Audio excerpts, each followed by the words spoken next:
Welcome to Classic Literature Free Audiobooks.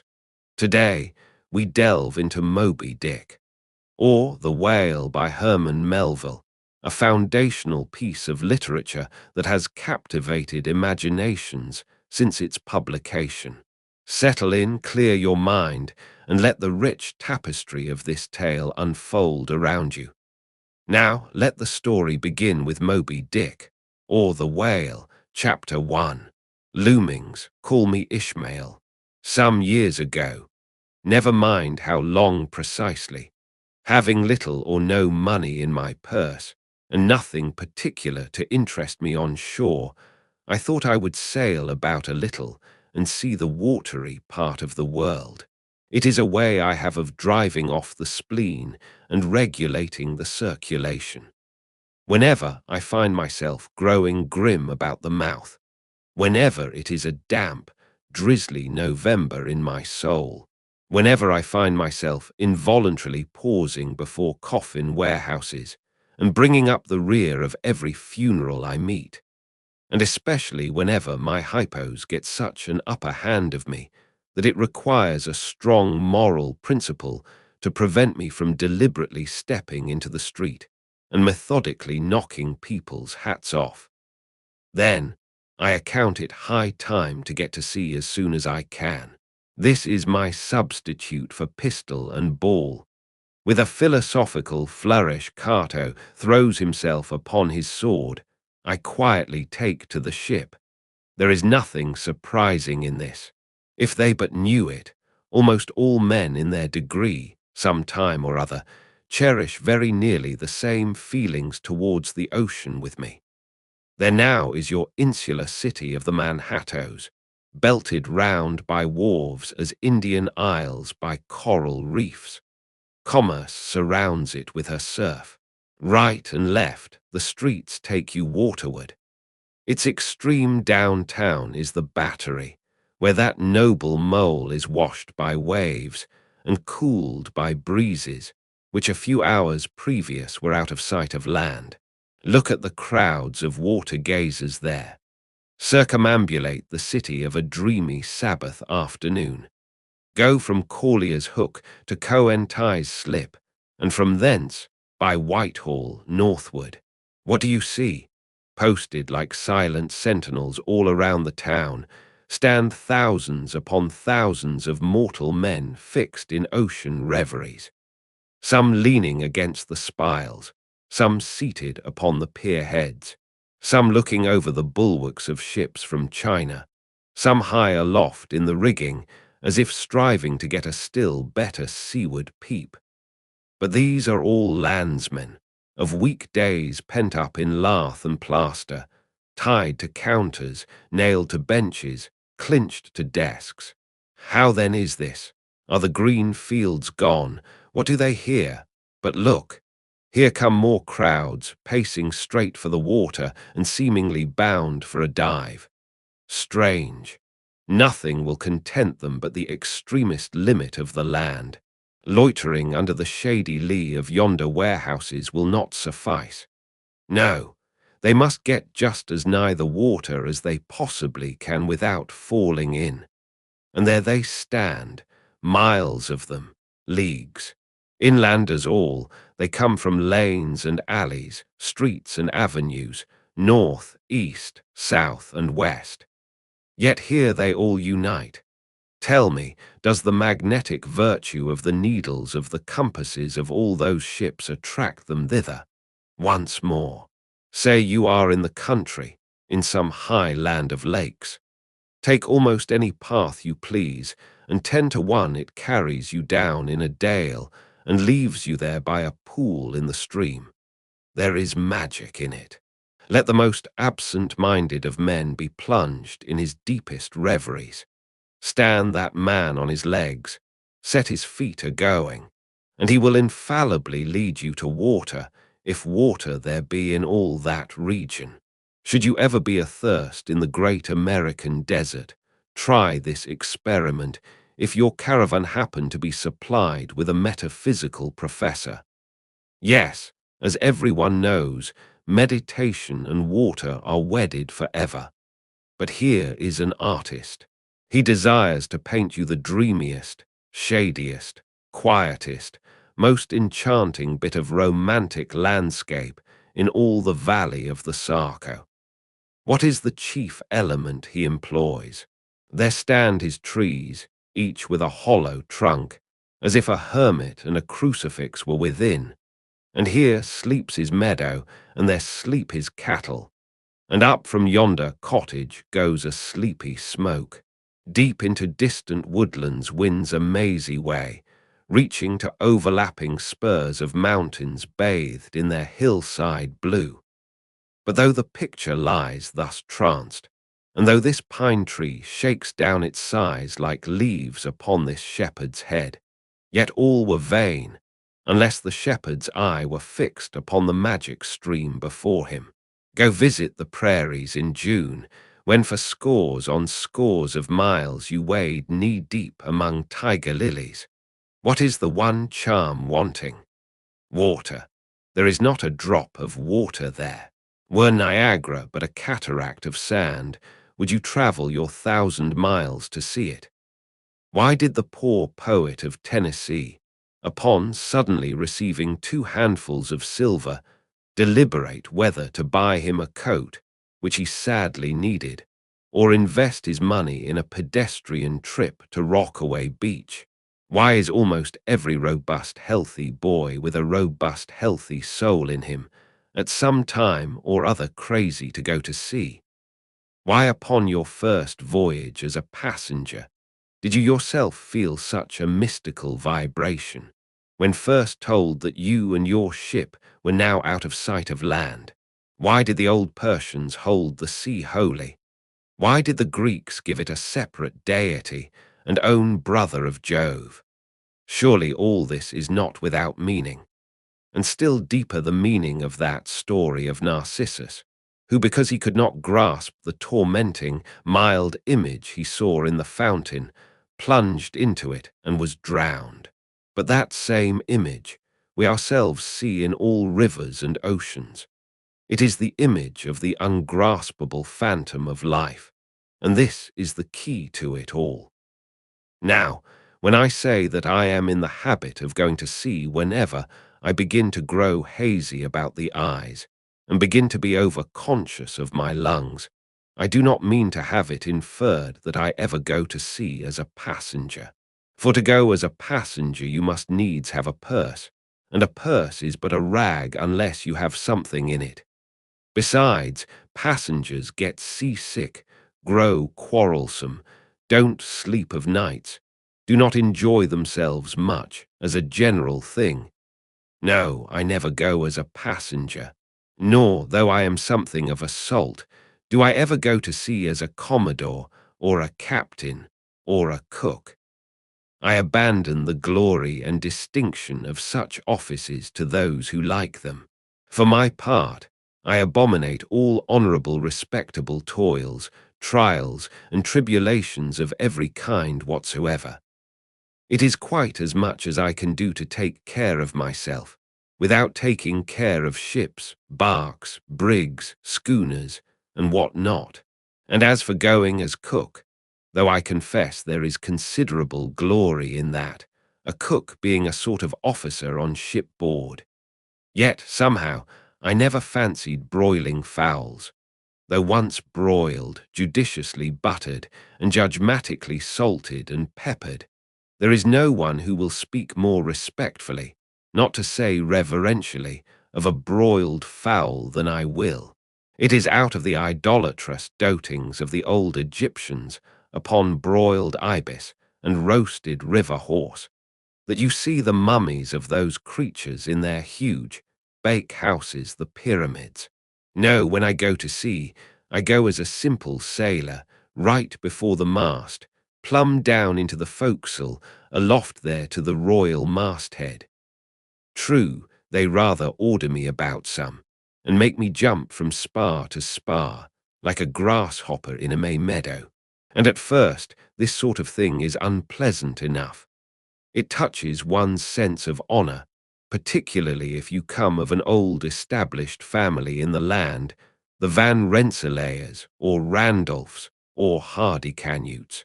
And more than all, if just previous to putting your hand into the tar pot, you have been lauding it as a country schoolmaster, making the tallest boys stand in awe of you.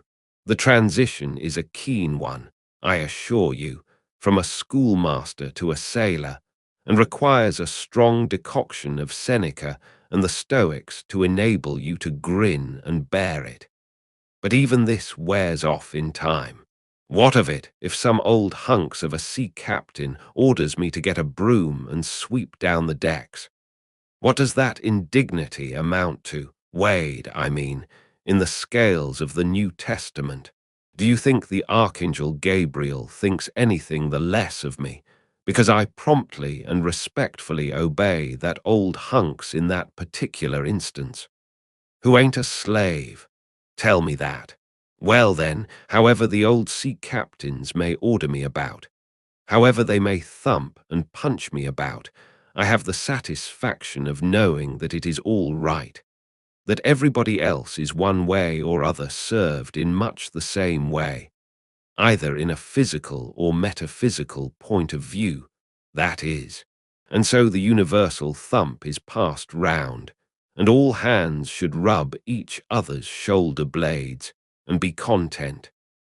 Again, I always go to sea as a sailor, because they make a point of paying me for my trouble, whereas they never pay passengers a single penny that I ever heard of. On the contrary, passengers themselves must pay, and there is all the difference in the world between paying and being paid. The act of paying is perhaps the most uncomfortable infliction that the two orchard thieves entailed upon us. But being paid, what will compare with it? The urbane activity with which a man receives money is really marvelous, considering that we so earnestly believe money to be the root of all earthly ills, and that on no account can a moneyed man enter heaven. Ah, how cheerfully we consign ourselves to perdition. Finally, I always go to sea as a sailor, because of the wholesome exercise and pure air of the forecastle deck. For as in this world, headwinds are far more prevalent than winds from astern. That is, if you never violate the Pythagorean maxim. So for the most part the Commodore on the quarterdeck gets his atmosphere at second hand from the sailors on the forecastle. He thinks he breathes it first, but not so. In much the same way do the commonalty lead their leaders in many other things, at the same time that the leaders little suspect it. But wherefore it was that after having repeatedly smelt the sea as a merchant sailor, I should now take it into my head to go on a whaling voyage. This the invisible police officer of the fates, who has the constant surveillance of me, and secretly dogs me, and influences me in some unaccountable way. He can better answer than anyone else. And doubtless, my going on this whaling voyage formed part of the grand program of Providence that was drawn up a long time ago. It came in as a sort of brief interlude and solo between more extensive performances. I take it that this part of the bill must have run something like this. Grand contested election for the presidency of the United States. Whaling voyage by one Ishmael. Bloody battle in AFFGHANISTAN. Though I cannot tell why it was exactly that those stage managers, the fates, put me down for this shabby part of a whaling voyage, when others were set down for magnificent parts in high tragedies, and short and easy parts in genteel comedies, and jolly parts in farces, though I cannot tell why this was exactly. Yet, now that I recall all the circumstances, I think I can see a little into the springs and motives, which being cunningly presented to me under various disguises, induced me to set about performing the part I did, besides cajoling me into the delusion that it was a choice, resulting from my own unbiased free will and discriminating judgment. Chief among these motives was the overwhelming idea of the great whale himself. Such a portentous and mysterious monster roused all my curiosity. Then the wild and distant seas where he rolled his island bulk, the undeliverable, nameless perils of the whale. These, with all the attending marvels of 1,000 Patagonian sights and sounds, helped to sway me to my wish. With other men, perhaps, such things would not have been inducements, but as for me, I am tormented with an everlasting itch for things remote. I love to sail forbidden seas and land on barbarous coasts. Not ignoring what is good, I am quick to perceive a horror and could still be social with it. Would they let me? Since it is but well to be on friendly terms with all the inmates of the place one lodges in.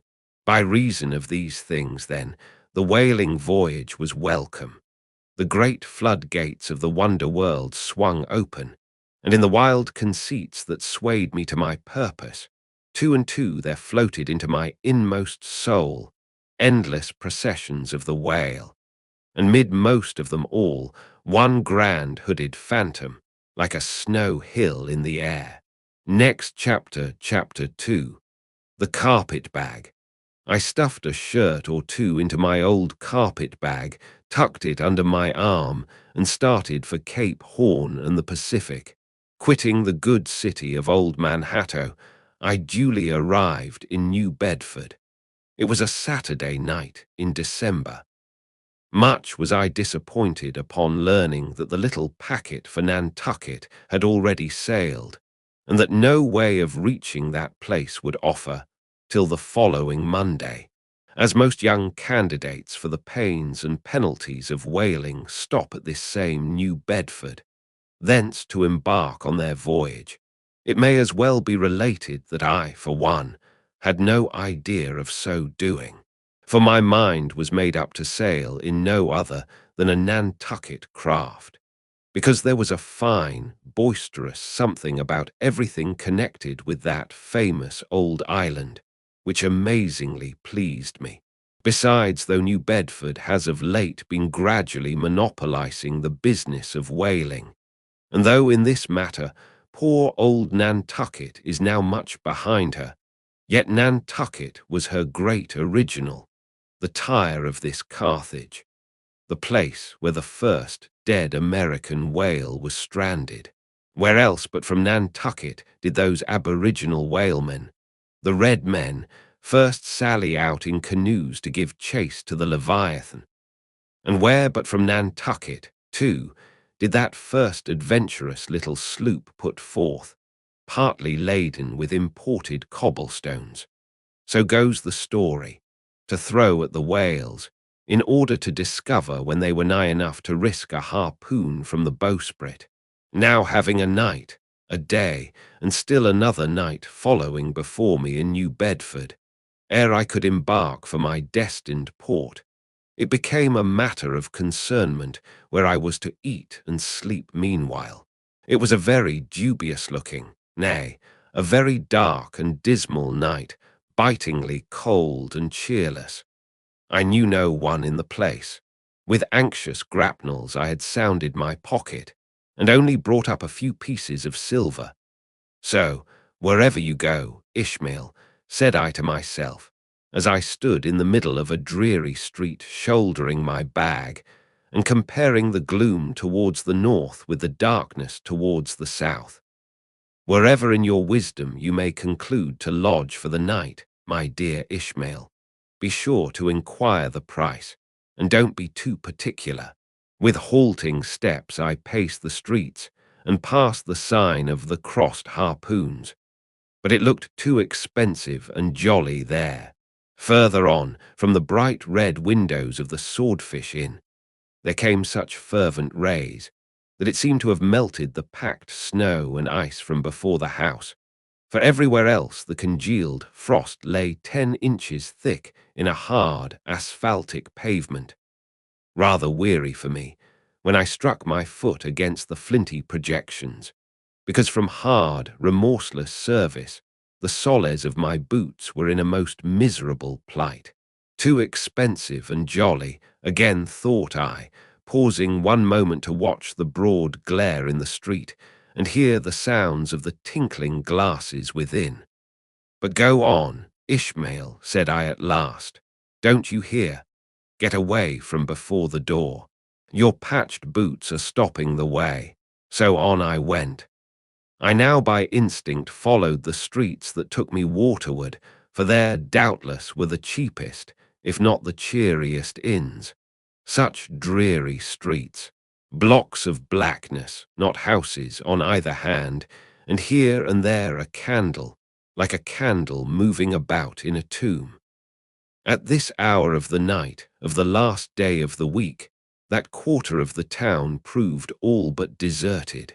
But presently I came to a smoky light proceeding from a low, wide building, the door of which stood invitingly open. It had a careless look, as if it were meant for the uses of the public. So, entering, the first thing I did was to stumble over an ash box in the porch. Ha! Thought I, ha, as the flying particles almost choked me. Are these ashes from that destroyed city, Gomorrah? But the crossed harpoons and the swordfish. This, then, must needs be the sign of the trap. However, I picked myself up, and hearing a loud voice within, pushed on and opened a second, interior door. It seemed the great black Parliament sitting in Tophet. 100 black faces turned round in their rows to peer, and beyond, a black angel of doom was beating a book in a pulpit. It was a Negro church, and the preacher's text was about the blackness of darkness, and the weeping and wailing and teeth-gnashing there. Ha, Ishmael, muttered I, backing out, wretched entertainment at the sign of the trap. Moving on, I at last came to a dim sort of light not far from the docks, and heard a forlorn creaking in the air, and looking up, saw a swinging sign over the door with a white painting upon it, faintly representing a tall straight jet of misty spray, and these words underneath: the Spouter Inn, Peter Coffin. Coffin, Spouter. Rather ominous in that particular connection, thought I. But it is a common name in Nantucket, they say, and I suppose this Peter here is an emigrant from there. As the light looked so dim, and the place, for the time, looked quiet enough, and the dilapidated little wooden house itself looked as if it might have been carted here from the ruins of some burnt district, and as the swinging sign had a poverty-stricken sort of creak to it, I thought that here was the very spot for cheap lodgings, and the best of pea coffee. It was a queer sort of place, a gable-ended old house, one side palsied as it were, and leaning over sadly. It stood on a sharp, bleak corner, where that tempestuous wind Euroclydon kept up a worse howling than ever it did about poor Paul's tossed craft. Euroclydon, nevertheless, is a mighty pleasant zephyr to anyone indoors, with his feet on the hob quietly toasting for bed. In judging of that tempestuous wind called Euroclydon, says an old writer, of whose works I possess the only copy extant, it maketh a marvellous difference, whether thou lookest out at it from a glass window where the frost is all on the outside, or whether thou observest it from that sashless window where the frost is on both sides, and of which the white death is the only glazier. True enough, thought I, as this passage occurred to my mind. Old black letter, thou reasonest well. Yes, these eyes are windows, and this body of mine is the house. What a pity they didn't stop up the chinks and the crannies, though, and thrust in a little lint here and there. But it's too late to make any improvements now. The universe is finished, the copestone is on, and the chips were carted off 1,000,000 years ago. Poor Lazarus there, chattering his teeth against the curbstone for his pillow, and shaking off his tatters with his shiverings, he might plug up both ears with rags and put a corn cob into his mouth, and yet that would not keep out the tempestuous Euroclydon. Euroclydon, says old Dives in his red silken wrapper. He had a redder one afterwards. Pooh, pooh, what a fine frosty night! How Orion glitters! What northern lights! Let them talk of their oriental summer climes of everlasting conservatories. Give me the privilege of making my own summer with my own coals. But what thinks Lazarus? Can he warm his blue hands by holding them up to the grand northern lights? Would not Lazarus rather be in Sumatra than here? Would he not far rather lay him down lengthwise along the line of the equator? Yea, ye gods, go down to the fiery pit itself in order to keep out this frost. Now that Lazarus should lie stranded there on the curbstone before the door of Dives, this is more wonderful than that an iceberg should be moored to one of the Moluccas. Yet Dives himself, he too lives like a czar in an ice palace made of frozen sighs, and being a president of a temperance society, he only drinks the tepid tears of orphans. But no more of this blubbering now. We are going a-whaling, and there is plenty of that yet to come. Let us scrape the ice from our frosted feet and see what sort of a place this spouter may be. Next chapter, chapter 3, the Spouter Inn. Entering that gable-ended Spouter Inn, you found yourself in a wide, low, straggling entry with old-fashioned wainscots, reminding one of the bulwarks of some condemned old craft. On one side hung a very large oil-painting so thoroughly besmoked, and every way defaced, that in the unequal cross-lights by which you viewed it, it was only by diligent study and a series of systematic visits to it, and careful inquiry of the neighbours, that you could any way arrive at an understanding of its purpose. Such unaccountable masses of shades and shadows, that at first you almost thought some ambitious young artist, in the time of the New England hags, had endeavoured to delineate chaos bewitched, but by dint of much and earnest contemplation, and oft-repeated ponderings, and especially by throwing open the little window towards the back of the entry, you at last come to the conclusion that such an idea, however wild, might not be altogether unwarranted. But what most puzzled and confounded you was a long, limber, portentous black mass of something hovering in the centre of the picture over three blue, dim, perpendicular lines floating in a nameless yeast. A boggy, soggy, squitchy picture truly, enough to drive a nervous man distracted. Yet was there a sort of indefinite, half-attained, unimaginable sublimity about it that fairly froze you to it, till you involuntarily took an oath with yourself to find out what that marvellous painting meant. Ever and anon a bright, but alas, deceptive idea would dart you through. It's the Black Sea in a midnight gale. It's the unnatural combat of the four primal elements. It's a blasted heath. It's a Hyperborean winter scene. It's the breaking up of the icebound stream of time. But at last all these fancies yielded to that one portentous something in the picture's midst. That once found out, and all the rest were plain. But stop. Does it not bear a faint resemblance to a gigantic fish, even the great Leviathan himself? In fact, the artist's design seemed this, a final theory of my own, partly based upon the aggregated opinions of many aged persons with whom I conversed upon the subject. The picture represents a Cape Horner in a great hurricane, the half-foundered ship weltering there with its three dismantled masts alone visible, and an exasperated whale, purposing to spring clean over the craft, is in the enormous act of impaling himself upon the three mastheads. The opposite wall of this entry was hung all over with a heathenish array of monstrous clubs and spears. Some were thickly set, with glittering teeth, resembling ivory saws. Others were tufted with knots of human hair, and one was sickle-shaped, with a vast handle sweeping round like the segment made in the new-mown grass by a long-armed mower. You shuddered as you gazed, and wondered what monstrous cannibal and savage could ever have gone a death harvesting with such a hacking, horrifying implement.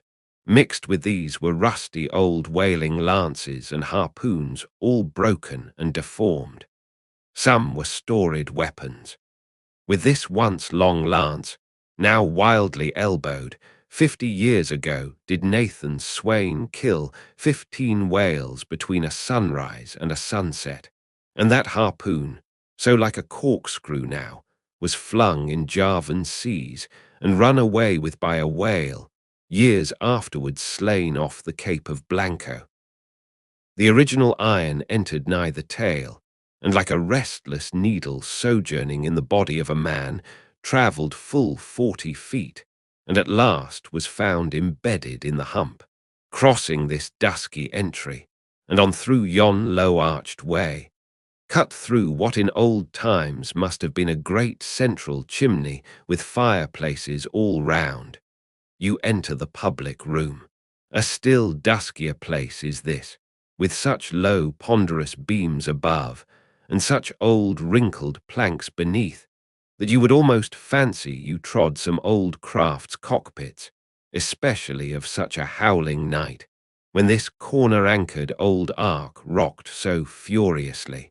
On one side stood a long, low, shelf-like table covered with cracked glass cases, filled with dusty rarities gathered from this wide world's remotest nooks. Projecting from the further angle of the room stands a dark-looking den, the bar, a rude attempt at a right whale's head. Be that how it may, there stands the vast arched bone of the whale's jaw, so wide, a coach might almost drive beneath it. Within are shabby shelves, ranged round with old decanters, bottles, flasks, and in those jaws of swift destruction, like another cursed Jonah, by which name indeed they called him, bustles a little withered old man, who, for their money, dearly sells the sailors deliriums and death. Abominable are the tumblers into which he pours his poison, though true cylinders without. Within, the villainous green goggling glasses deceitfully tapered downwards to a cheating bottom. Parallel meridians rudely pecked into the glass surround these footpads goblets. Fill to this mark, and your charge is but a penny, to this a penny more, and so on to the full glass, the Cape Horn measure, which you may gulp down for a shilling. Upon entering the place, I found a number of young seamen gathered about a table, examining by a dim light divers specimens of scrimshander. I sought the landlord, and telling him I desired to be accommodated with a room, received for answer that his house was full, not a bed unoccupied, but a vast, he added, tapping his forehead. You hain't no objections to sharing a harpooner's blanket, have ye? I suppose you are goin' a-whalin', so you'd better get used to that sort of thing. I told him that I never liked to sleep two in a bed, that if I should ever do so, it would depend upon who the harpooner might be, and that if he, the landlord, really had no other place for me, and the harpooner was not decidedly objectionable, why, rather than wander further about a strange town on so bitter a night, I would put up with the half of any decent man's blanket. I thought so. All right, take a seat. Supper. You want supper? Supper'll be ready directly. I sat down on an old wooden settle, carved all over like a bench on the battery. At one end, a ruminating tar was still further adorning it with his jackknife. Stooping over, and diligently working away at the space between his legs. He was trying his hand at a ship under full sail, but he didn't make much headway, I thought. At last some 4 or 5 of us were summoned to our meal in an adjoining room. It was cold as Iceland. No fire at all. The landlord said he couldn't afford it. Nothing but 2 dismal tallow candles, each in a winding sheet. We were fain to button up our monkey jackets and hold to our lips cups of scalding tea with our half-frozen fingers. But the fare was of the most substantial kind. Not only meat and potatoes, but dumplings. Good heavens! Dumplings for supper. One young fellow in a green box coat addressed himself to these dumplings in a most direful manner. "My boy," said the landlord, "you'll have the nightmare to a dead sartinty." "Landlord," I whispered, "that ain't the harpooneer, is it?" "Oh, no," said he, looking a sort of diabolically funny. "The harpooneer is a dark-complexioned chap. He never eats dumplings, he don't. He eats nothing but steaks, and he likes 'em rare." "The devil he does," says I. "Where is that harpooneer? Is he here?" "He'll be here afore long," was the answer. I could not help it, but I began to feel suspicious of this dark-complexioned harpooneer. At any rate, I made up my mind that if it so turned out that we should sleep together, he must undress and get into bed before I did. Supper over, the company went back to the bar-room, when, knowing not what else to do with myself, I resolved to spend the rest of the evening as a looker-on. Presently, a rioting noise was heard without. Starting up, the landlord cried, "That's the Grampus's crew. I seed her reported in the offing this morning, a 3 years' voyage and a full ship. Hurrah, boys! Now we'll have the latest news from the Fijis." A tramping of sea boots was heard in the entry. The door was flung open, and enrolled a wild set of mariners enough, enveloped in their shaggy watch coats, and with their heads muffled in woolen comforters, all bedarned and ragged, and their beards stiff with icicles. They seemed an eruption of bears from Labrador. They had just landed from their boat, and this was the first house they entered. No wonder, then, that they made a straight wake for the whale's mouth, the bar, when the wrinkled little old Jonah, there officiating, soon poured them out brimmers all round. One complained of a bad cold in his head, upon which Jonah mixed him a pitch-like potion of gin and molasses, which he swore was a sovereign cure for all colds and catarrhs whatsoever, never mind of how long-standing, or whether caught off the coast of Labrador, or on the weather side of an ice island. The liquor soon mounted into their heads, as it generally does, even with the arrantist topers newly landed from sea, and they began capering about most obstreperously. I observed, however, that one of them held somewhat aloof, and though he seemed desirous not to spoil the hilarity of his shipmates by his own sober face, yet upon the whole he refrained from making as much noise as the rest. This man interested me at once, and since the sea gods had ordained that he should soon become my shipmate, though but a sleeping partner one, so far as this narrative is concerned, I will here venture upon a little description of him. He stood full 6 feet in height, with noble shoulders, and a chest like a cofferdam. I have seldom seen such brawn in a man. His face was deeply brown and burnt, making his white teeth dazzling by the contrast, while in the deep shadows of his eyes floated some reminiscences that did not seem to give him much joy. His voice at once announced that he was a Southerner, and from his fine stature I thought he must be one of those tall mountaineers from the Alleghanian Ridge in Virginia.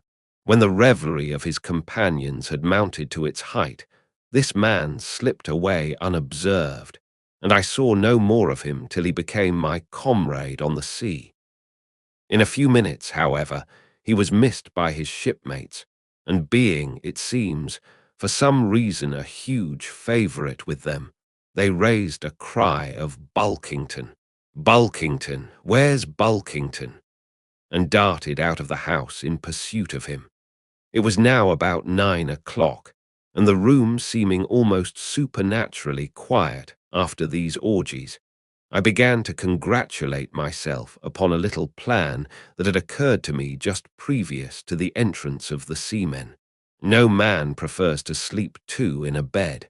In fact, you would a good deal rather not sleep with your own brother. I don't know how it is, but people like to be private when they are sleeping.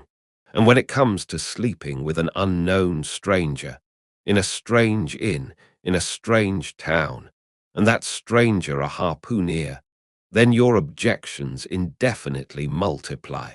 Nor was there any earthly reason why I as a sailor should sleep two in a bed more than anybody else.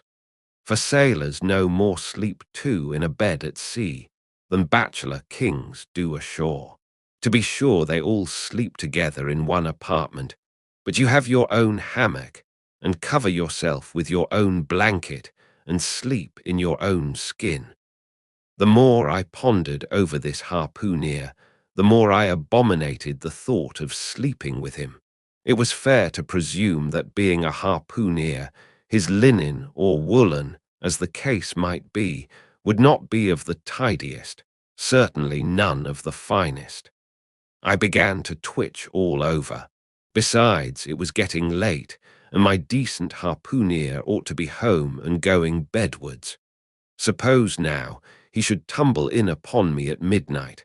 How could I tell from what vile hole he had been coming? Landlord, I've changed my mind about that harpooner. I shan't sleep with him. I'll try the bench here. Just as you please. I'm sorry I can't spare ye a tablecloth for a mattress, and it's a plaguey rough board here, feeling of the knots and notches. But wait a bit, Scrimshender. I've got a carpenter's plane there in the bar. Wait, I say, and I'll make ye snug enough. So saying, he procured the plane, and with his old silk handkerchief first dusting the bench, vigorously set to planing away at my bed, the while grinning like an ape. The shavings flew right and left, till at last the plane iron came bump against an indestructible knot. The landlord was near spraining his wrist, and I told him for heaven's sake to quit. The bed was soft enough to suit me, and I did not know how all the planing in the world could make eider down of a pine plank. So gathering up the shavings with another grin, and throwing them into the great stove in the middle of the room, he went about his business and left me in a brown study. I now took the measure of the bench and found that it was a foot too short, but that could be mended with a chair. But it was a foot too narrow, and the other bench in the room was about 4 inches higher than the planed one, so there was no yoking them. I then placed the first bench lengthwise along the only clear space against the wall, leaving a little interval between for my back to settle down in. But I soon found that there came such a draught of cold air over me from under the sill of the window, that this plan would never do at all, especially as another current from the rickety door met the one from the window, and both together formed a series of small whirlwinds in the immediate vicinity of the spot where I had thought to spend the night. The devil fetch that harpooner, thought I, but stop, couldn't I steal a march on him, bolt his door inside, and jump into his bed, not to be wakened by the most violent knockings? It seemed no bad idea, but upon second thoughts I dismissed it. For who could tell but what the next morning, so soon as I popped out of the room, the harpooner might be standing in the entry, all ready to knock me down. Still, looking round me again, and seeing no possible chance of spending a sufferable night, unless in some other person's bed. I began to think that after all I might be cherishing unwarrantable prejudices against this unknown harpooner. Thinks I'll wait a while. He must be dropping in before long. I'll have a good look at him then, and perhaps we may become jolly good bedfellows after all. There's no telling.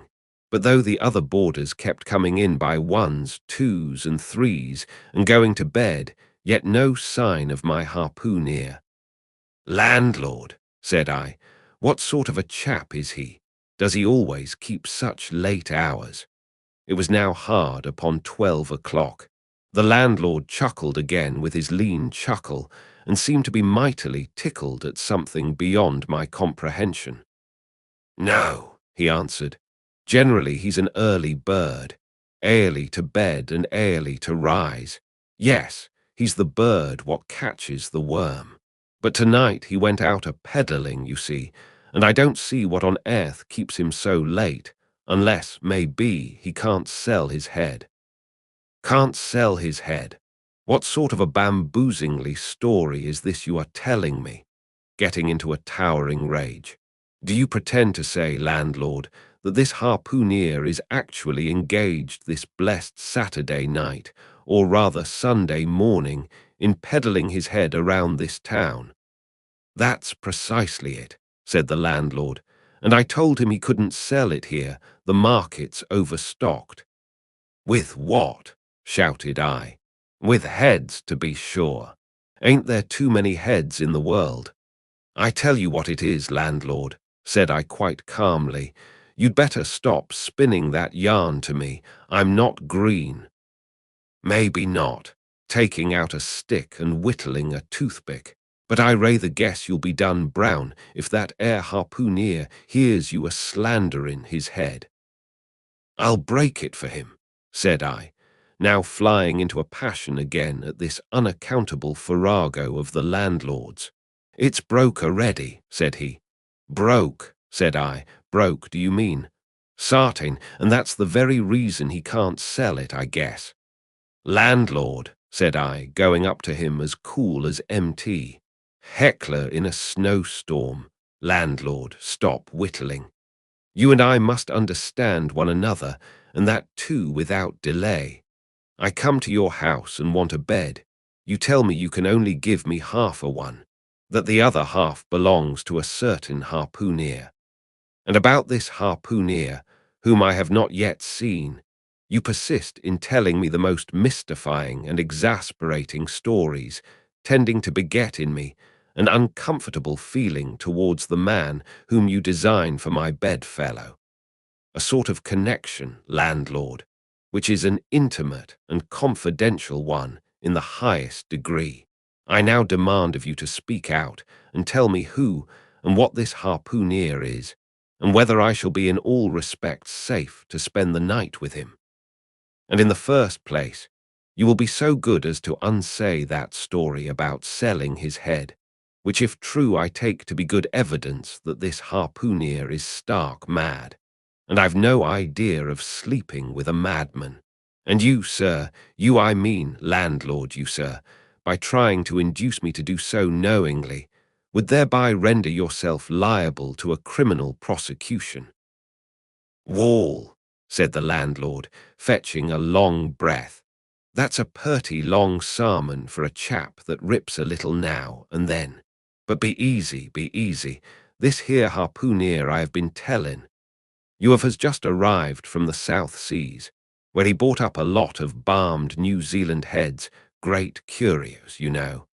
And he sold all on 'em but one, and that one he's trying to sell tonight, 'cause tomorrow's Sunday, and it would not do to be sellin' human heads about the streets when folks is goin' to churches. He wanted to last Sunday, but I stopped him just as he was goin' out of the door with 4 heads strung on a string, for all the earth like a string of inions." This account cleared up the otherwise unaccountable mystery, and showed that the landlord, after all, had had no idea of fooling me. But at the same time, what could I think of a harpooner who stayed out of a Saturday night clean into the holy Sabbath, engaged in such a cannibal business as selling the heads of dead idolaters. Depend upon it, landlord, that harpooneer is a dangerous man. He pays reglar, was the rejoinder. But come, it's getting dreadful late. You had better be turning flukes. It's a nice bed. Sal and me slept in that air bed the night we were spliced. There's plenty of room for two to kick about in that bed.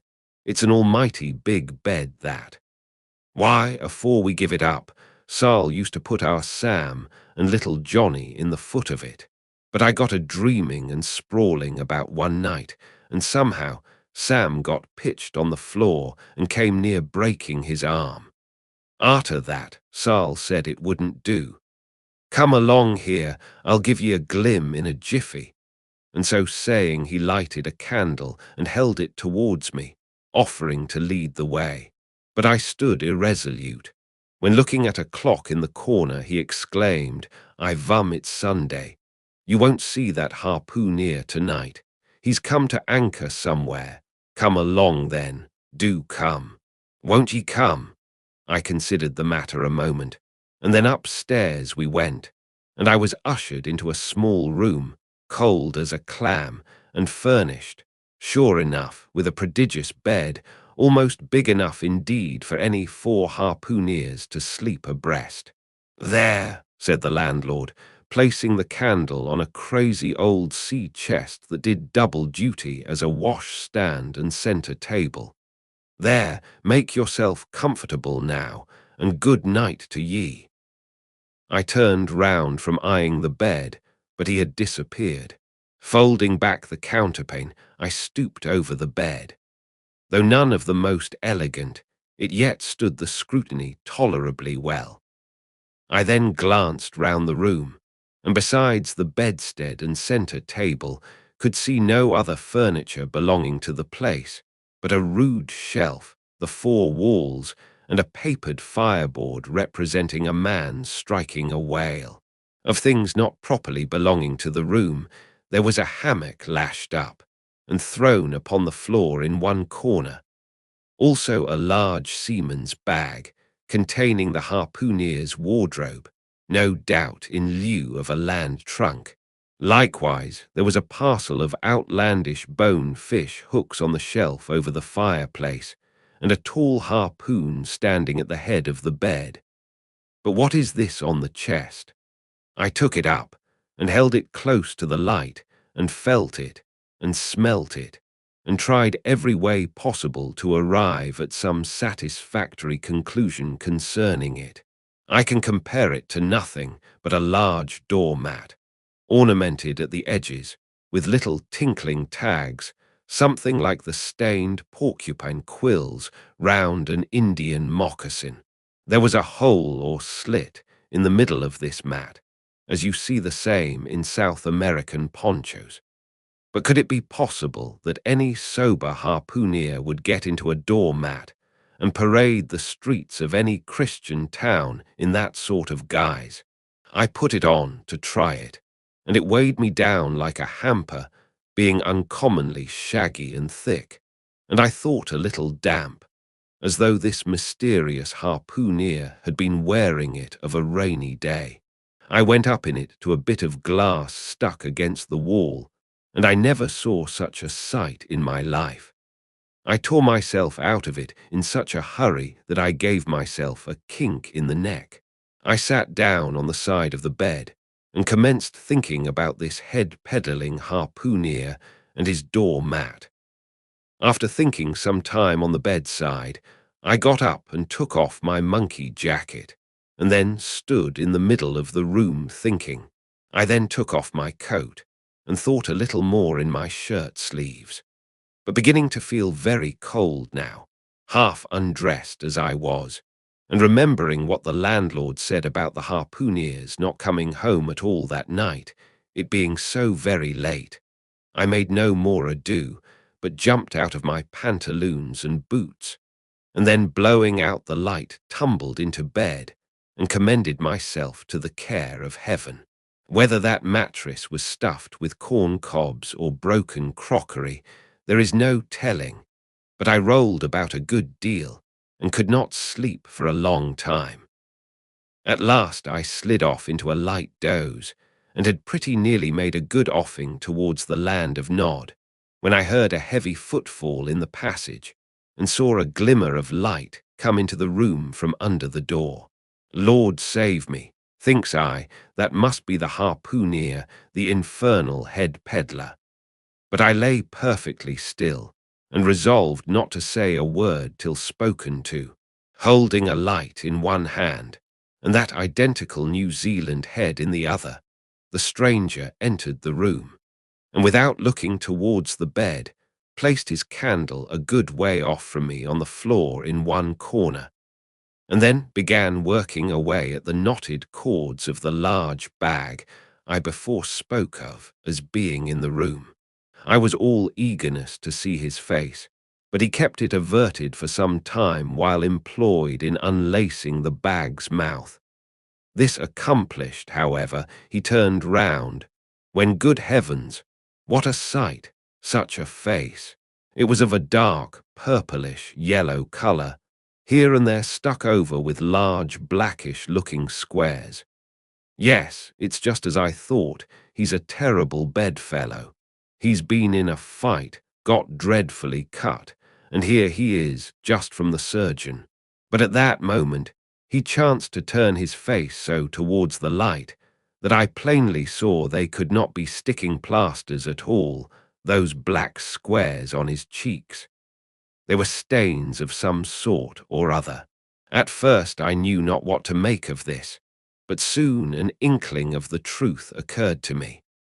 I remembered a story of a white man, a whaleman too, who, falling among the cannibals, had been tattooed by them. I concluded that this harpooner, in the course of his distant voyages, must have met with a similar adventure. And what is it, thought I, after all? It's only his outside. A man can be honest in any sort of skin. But then, what to make of his unearthly complexion, that part of it, I mean, lying round about, and completely independent of the squares of tattooing? To be sure, it might be nothing but a good coat of tropical tanning, but I never heard of a hot sun's tanning a white man into a purplish yellow one.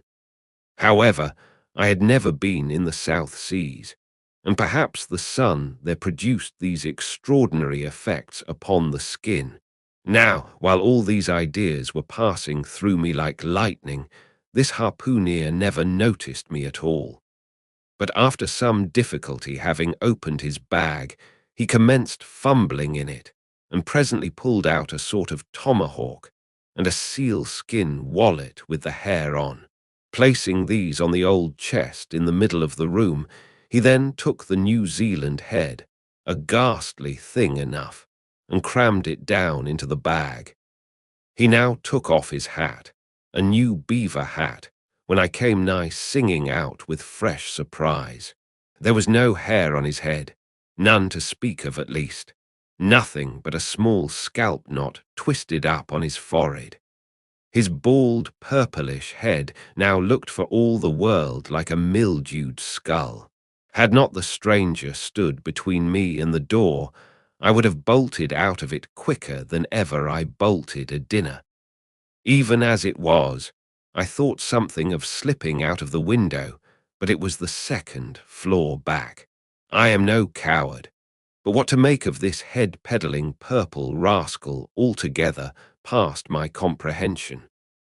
Ignorance is the parent of fear, and being completely nonplussed and confounded about the stranger, I confess I was now as much afraid of him as if it was the devil himself who had thus broken into my room at the dead of night. In fact, I was so afraid of him that I was not game enough just then to address him and demand a satisfactory answer concerning what seemed inexplicable in him. Meanwhile, he continued the business of undressing, and at last showed his chest and arms. As I live, These covered parts of him were checkered with the same squares as his face. His back, too, was all over the same dark squares. He seemed to have been in a 30 years' war and just escaped from it with a sticking plaster shirt. Still more, his very legs were marked, as if a parcel of dark green frogs were running up the trunks of young palms. It was now quite plain that he must be some abominable savage or other shipped aboard of a whaleman in the South Seas, and so landed in this Christian country. I quake to think of it. A peddler of heads too, perhaps the heads of his own brothers. He might take a fancy to mine. Heavens, look at that tomahawk. But there was no time for shuddering, for now the savage went about something that completely fascinated my attention and convinced me that he must indeed be a heathen. Going to his heavy grego, or rapall, or dreadnought, which he had previously hung on a chair, he fumbled in the pockets and produced at length a curious little deformed image with a hunch on its back, and exactly the color of a 3-days-old Congo baby. Remembering the embalmed head, at first I almost thought that this black mannequin was a real baby preserved in some similar manner. But seeing that it was not at all limber, and that it glistened a good deal like polished ebony, I concluded that it must be nothing but a wooden idol, which indeed it proved to be. For now the savage goes up to the empty fireplace, and removing the papered fireboard, sets up this little hunchbacked image, like a tenpin, between the andirons. The chimney jambs and all the bricks inside were very sooty, so that I thought this fireplace made a very appropriate little shrine or chapel for his Congo idol. I now screwed my eyes hard towards the half-hidden image, feeling but ill at ease meantime, to see what was next to follow. First, he takes about a double handful of shavings out of his grego pocket and places them carefully before the idol, then laying a bit of ship biscuit on top and applying the flame from the lamp, he kindled the shavings into a sacrificial blaze. Presently, after many hasty snatches into the fire and still hastier withdrawals of his fingers, whereby he seemed to be scorching them badly, he at last succeeded in drawing out the biscuit. Then, blowing off the heat and ashes a little, he made a polite offer of it to the little negro. But the little devil did not seem to fancy such dry sort of fare at all. He never moved his lips. All these strange antics were accompanied by still stranger guttural noises from the devotee, who seemed to be praying in a sing-song, or else singing some pagan psalmody or other, during which his face twitched about in the most unnatural manner. At last, extinguishing the fire, he took the idol up very unceremoniously and bagged it again in his grego pocket as carelessly as if he were a sportsman bagging a dead woodcock. All these queer proceedings increased my uncomfortableness, and seeing him now exhibiting strong symptoms of concluding his business operations and jumping into bed with me, I thought it was high time, now or never, before the light was put out, to break the spell in which I had so long been bound. But the interval I spent in deliberating what to say was a fatal one. Taking up his tomahawk from the table, he examined the head of it for an instant, and then holding it to the light, with his mouth at the handle, he puffed out great clouds of tobacco smoke.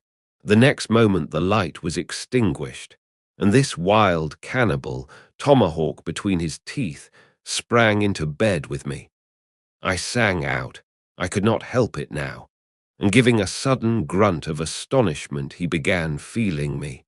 Stammering out something, I knew not what, I rolled away from him against the wall, and then conjured him, whoever or whatever he might be, to keep quiet, and let me get up and light the lamp again. but his guttural responses satisfied me at once that he but ill comprehended my meaning. "Who debble you?" he at last said. "You know speak he, damn me, I kill he." And so saying, the lighted tomahawk began flourishing about me in the dark. "Landlord, for God's sake, Peter Coffin," shouted I, "landlord. Watch, Coffin, angels, save me. Speak he, tell me who he be, or damn me, I kill he." Again growled the cannibal, while his horrid flourishings of the tomahawk scattered the hot tobacco ashes about me till I thought my linen would get on fire. But thank heaven, at that moment the landlord came into the room light in hand, and leaping from the bed I ran up to him. "Don't be afraid now," said he, grinning again. "Queequeg here wouldn't harm a hair of your head." "Stop your grinning," shouted I. "And why didn't you tell me that that infernal harpooneer was a cannibal? I thought ye knowed it. Didn't I tell ye he was a peddlin' heads around town? But turn flukes again and go to sleep. Queequeg, look here, you sabby me, I sabby. You this man sleep you sabby." "Me sabby plenty," grunted Queequeg, puffing away at his pipe and sitting up in bed. "You getty in," he added, motioning to me with his tomahawk and throwing the clothes to one side. He really did this in not only a civil but a really kind and charitable way. I stood looking at him a moment. For all his tattooings, he was on the whole a clean, comely-looking cannibal. "What's all this fuss I have been making about?" thought I to myself. "The man's a human being just as I am. He has just as much reason to fear me as I have to be afraid of him. Better sleep with a sober cannibal than a drunken Christian." "Landlord," said I, "tell him to stash his tomahawk there, or pipe, or whatever you call it. Tell him to stop smoking, in short, and I will turn in with him. But I don't fancy having a man smoking in bed with me. It's dangerous. Besides, I ain't insured." This being told to Queequeg, he at once complied, and again politely motioned me to get into bed, rolling over to one side as much as to say, "I won't touch a leg of ye." "Good night, landlord," said I. "You may go." I turned in, and never slept better in my life. Next chapter, chapter 4. The Counterpane. Upon waking next morning about daylight, I found Queequeg's arm thrown over me in the most loving and affectionate manner. You had almost thought I had been his wife. The counterpane was of patchwork, full of odd little party-coloured squares and triangles, and this arm of his tattooed all over with an interminable Cretan labyrinth of a figure, no two parts of which were of one precise shade, owing, I suppose, to his keeping his arm at sea unmethodically in sun and shade, his shirt sleeves irregularly rolled up at various times. This same arm of his, I say, looked for all the world like a strip of that same patchwork quilt. Indeed, partly lying on it as the arm did when I first awoke, I could hardly tell it from the quilt, they so blended their hues together, and it was only by the sense of weight and pressure that I could tell that Queequeg was hugging me. My sensations were strange. Let me try to explain them. When I was a child, I well remember a somewhat similar circumstance that befell me. Whether it was a reality or a dream, I never could entirely settle. The circumstance was this. I had been cutting up some caper or other. I think it was trying to crawl up the chimney, as I had seen a little sweep do a few days previous, and my stepmother who, somehow or other, was all the time whipping me, or sending me to bed supperless. My mother dragged me by the legs out of the chimney and packed me off to bed. Though it was only 2 o'clock in the afternoon of the 21st June, the longest day in the year in our hemisphere, I felt dreadfully. But there was no help for it, so upstairs I went to my little room in the 3rd floor undressed myself as slowly as possible so as to kill time, and with a bitter sigh got between the sheets. I lay there dismally calculating that 16 entire hours must elapse before I could hope for a resurrection. 16 hours in bed.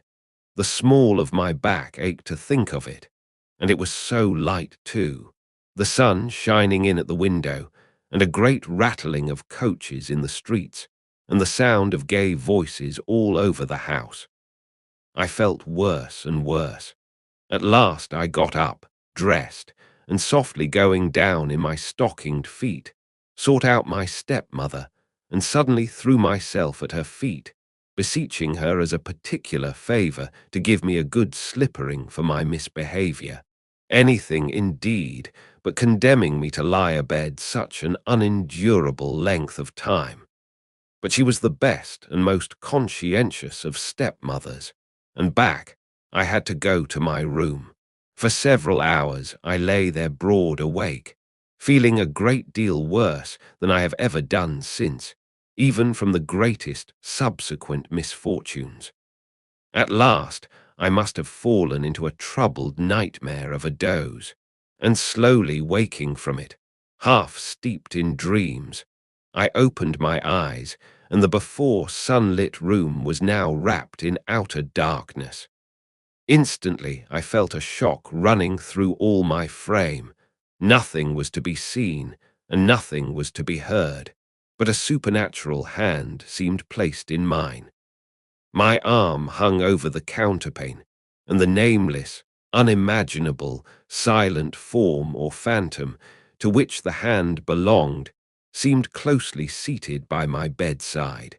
For what seemed ages piled on ages, I lay there, frozen with the most awful fears, not daring to drag away my hand, yet ever thinking that if I could but stir it one single inch, the horrid spell would be broken. I knew not how this consciousness at last glided away from me, but waking in the morning, I shudderingly remembered it all, and for days and weeks and months afterwards, I lost myself in confounding attempts to explain the mystery. Nay, to this very hour, I often puzzle myself with it.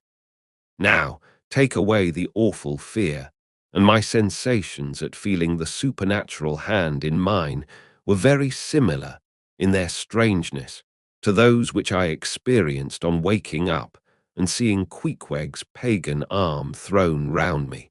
But at length all the past night's events soberly recurred, one by one, in fixed reality, and then I lay only alive to the comical predicament. For though I tried to move his arm, unlock his bridegroom clasp, yet, sleeping as he was, he still hugged me tightly, as though naught but death should part us twain. I now strove to rouse him, Queequeg, but his only answer was a snore. I then rolled over, my neck feeling as if it were in a horse collar, and suddenly felt a slight scratch. Throwing aside the counterpane, there lay the tomahawk sleeping by the savage's side, as if it were a hatchet-faced baby. A pretty pickle, truly, thought I. A bed here in a strange house in the broad day, with a cannibal and a tomahawk. Queequeg, in the name of goodness, Queequeg, wake. At length, by dint of much wriggling, and loud and incessant expostulations upon the unbecomingness of his hugging a fellow male in that matrimonial sort of style, I succeeded in extracting a grunt, and presently he drew back his arm, shook himself all over like a Newfoundland dog just from the water, and sat up in bed, stiff as a pikestaff, looking at me, and rubbing his eyes as if he did not altogether remember how I came to be there, though a dim consciousness of knowing something about me seemed slowly dawning over him. Meanwhile, I lay quietly eyeing him, having no serious misgivings now, and bent upon narrowly observing so curious a creature. When, at last, his mind seemed made up touching the character of his bedfellow, and he became, as it were, reconciled to the fact. He jumped out upon the floor, and by certain signs and sounds gave me to understand that, if it pleased me, he would dress first and then leave me to dress afterwards, leaving the whole apartment to myself. Thinks I, Queequeg, under the circumstances, this is a very civilized overture. But the truth is, these savages have an innate sense of delicacy. Say what you will. It is marvelous how essentially polite they are. I pay this particular compliment to Queequeg because he treated me with so much civility and consideration, while I was guilty of great rudeness. Staring at him from the bed and watching all his toilette motions, for the time my curiosity getting the better of my breeding. Nevertheless, a man like Queequeg you don't see every day. He and his ways were well worth unusual regarding. He commenced dressing at top by donning his beaver hat, a very tall one by the by, and then, still minus his trousers, he hunted up his boots.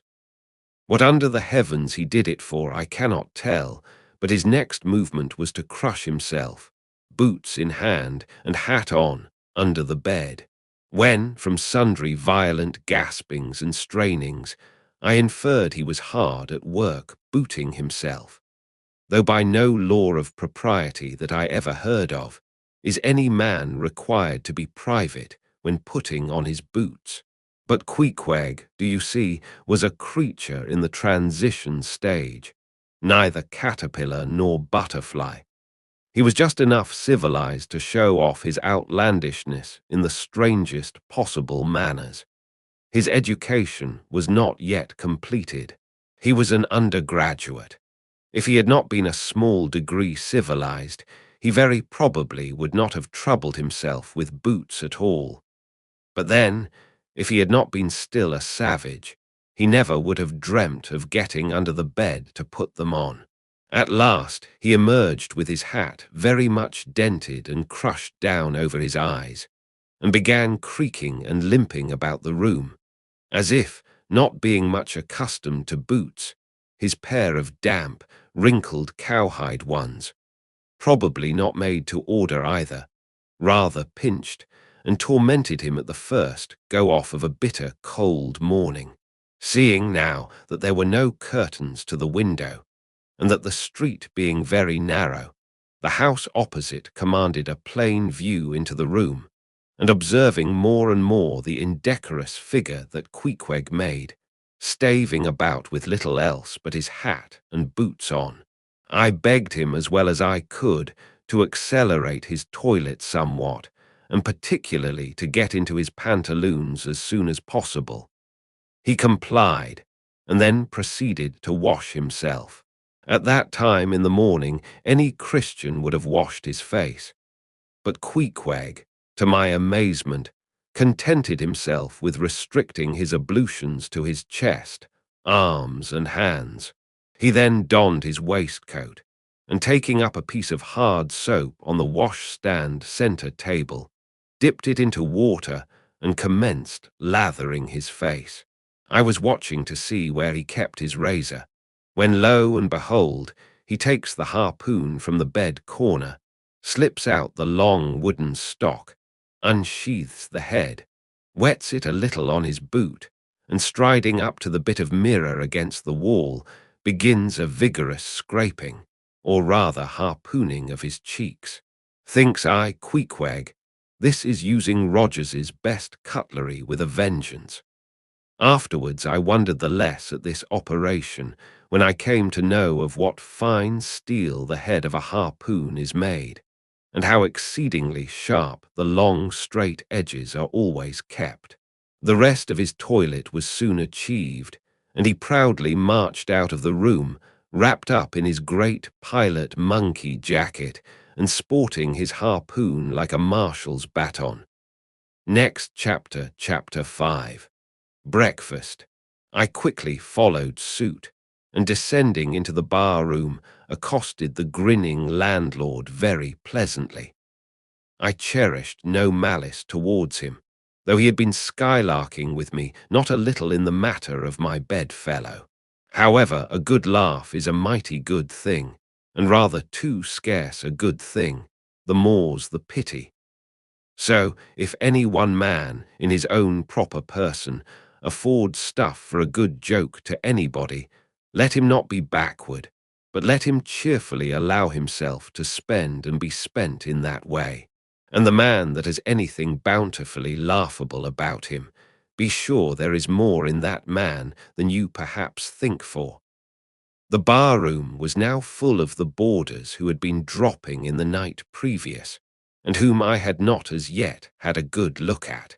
They were nearly all whalemen, chief mates and second mates and third mates, and sea carpenters and sea coopers, and sea blacksmiths and harpooneers and ship keepers, a brown and brawny company with bosky beards, an unshorn, shaggy set, all wearing monkey jackets for morning gowns. You could pretty plainly tell how long each one had been ashore. This young fellow's healthy cheek is like a sun-toasted pear in hue, and would seem to smell almost as musky. He cannot have been 3 days landed from his Indian voyage. That man next him looks a few shades lighter. You might say a touch of satin wood is in him. In the complexion of a third still lingers a tropic tawn, but slightly bleached withal. He doubtless has tarried whole weeks ashore. But who could show a cheek like Queequeg, which, barred with various tints, seemed like the Andes' western slope, to show forth in one array, contrasting climates, zone by zone. "Grub, ho!" now cried the landlord, flinging open a door, and in we went to breakfast. They say that men who have seen the world thereby become quite at ease in manner, quite self-possessed in company. Not always, though. Ledyard, the great New England traveller, and Mungo Park, the Scotch one. Of all men, they possessed the least assurance in the parlour, but perhaps the mere crossing of Siberia in a sledge drawn by dogs as Ledyard did, or the taking a long solitary walk on an empty stomach in the Negro heart of Africa, which was the sum of poor Mungo's performances. This kind of travel, I say, may not be the very best mode of attaining a high social polish.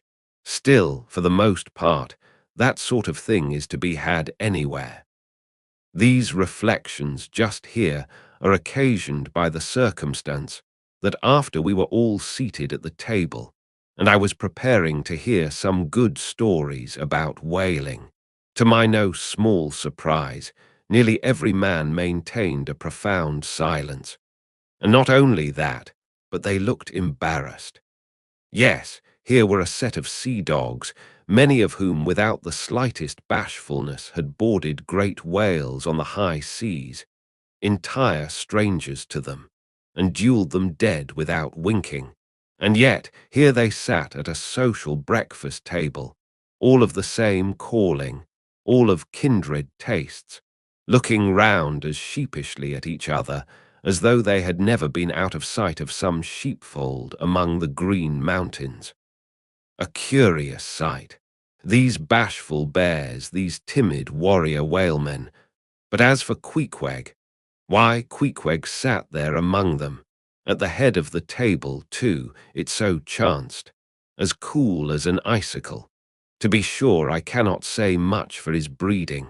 His greatest admirer could not have cordially justified his bringing his harpoon into breakfast with him, and using it there without ceremony, reaching over the table with it, to the imminent jeopardy of many heads, and grappling the beefsteaks towards him. But that was certainly very coolly done by him, and everyone knows that in most people's estimation, to do anything coolly is to do it genteelly. We will not speak of all Queequeg's peculiarities here, how he eschewed coffee and hot rolls, and applied his undivided attention to beefsteaks, done rare.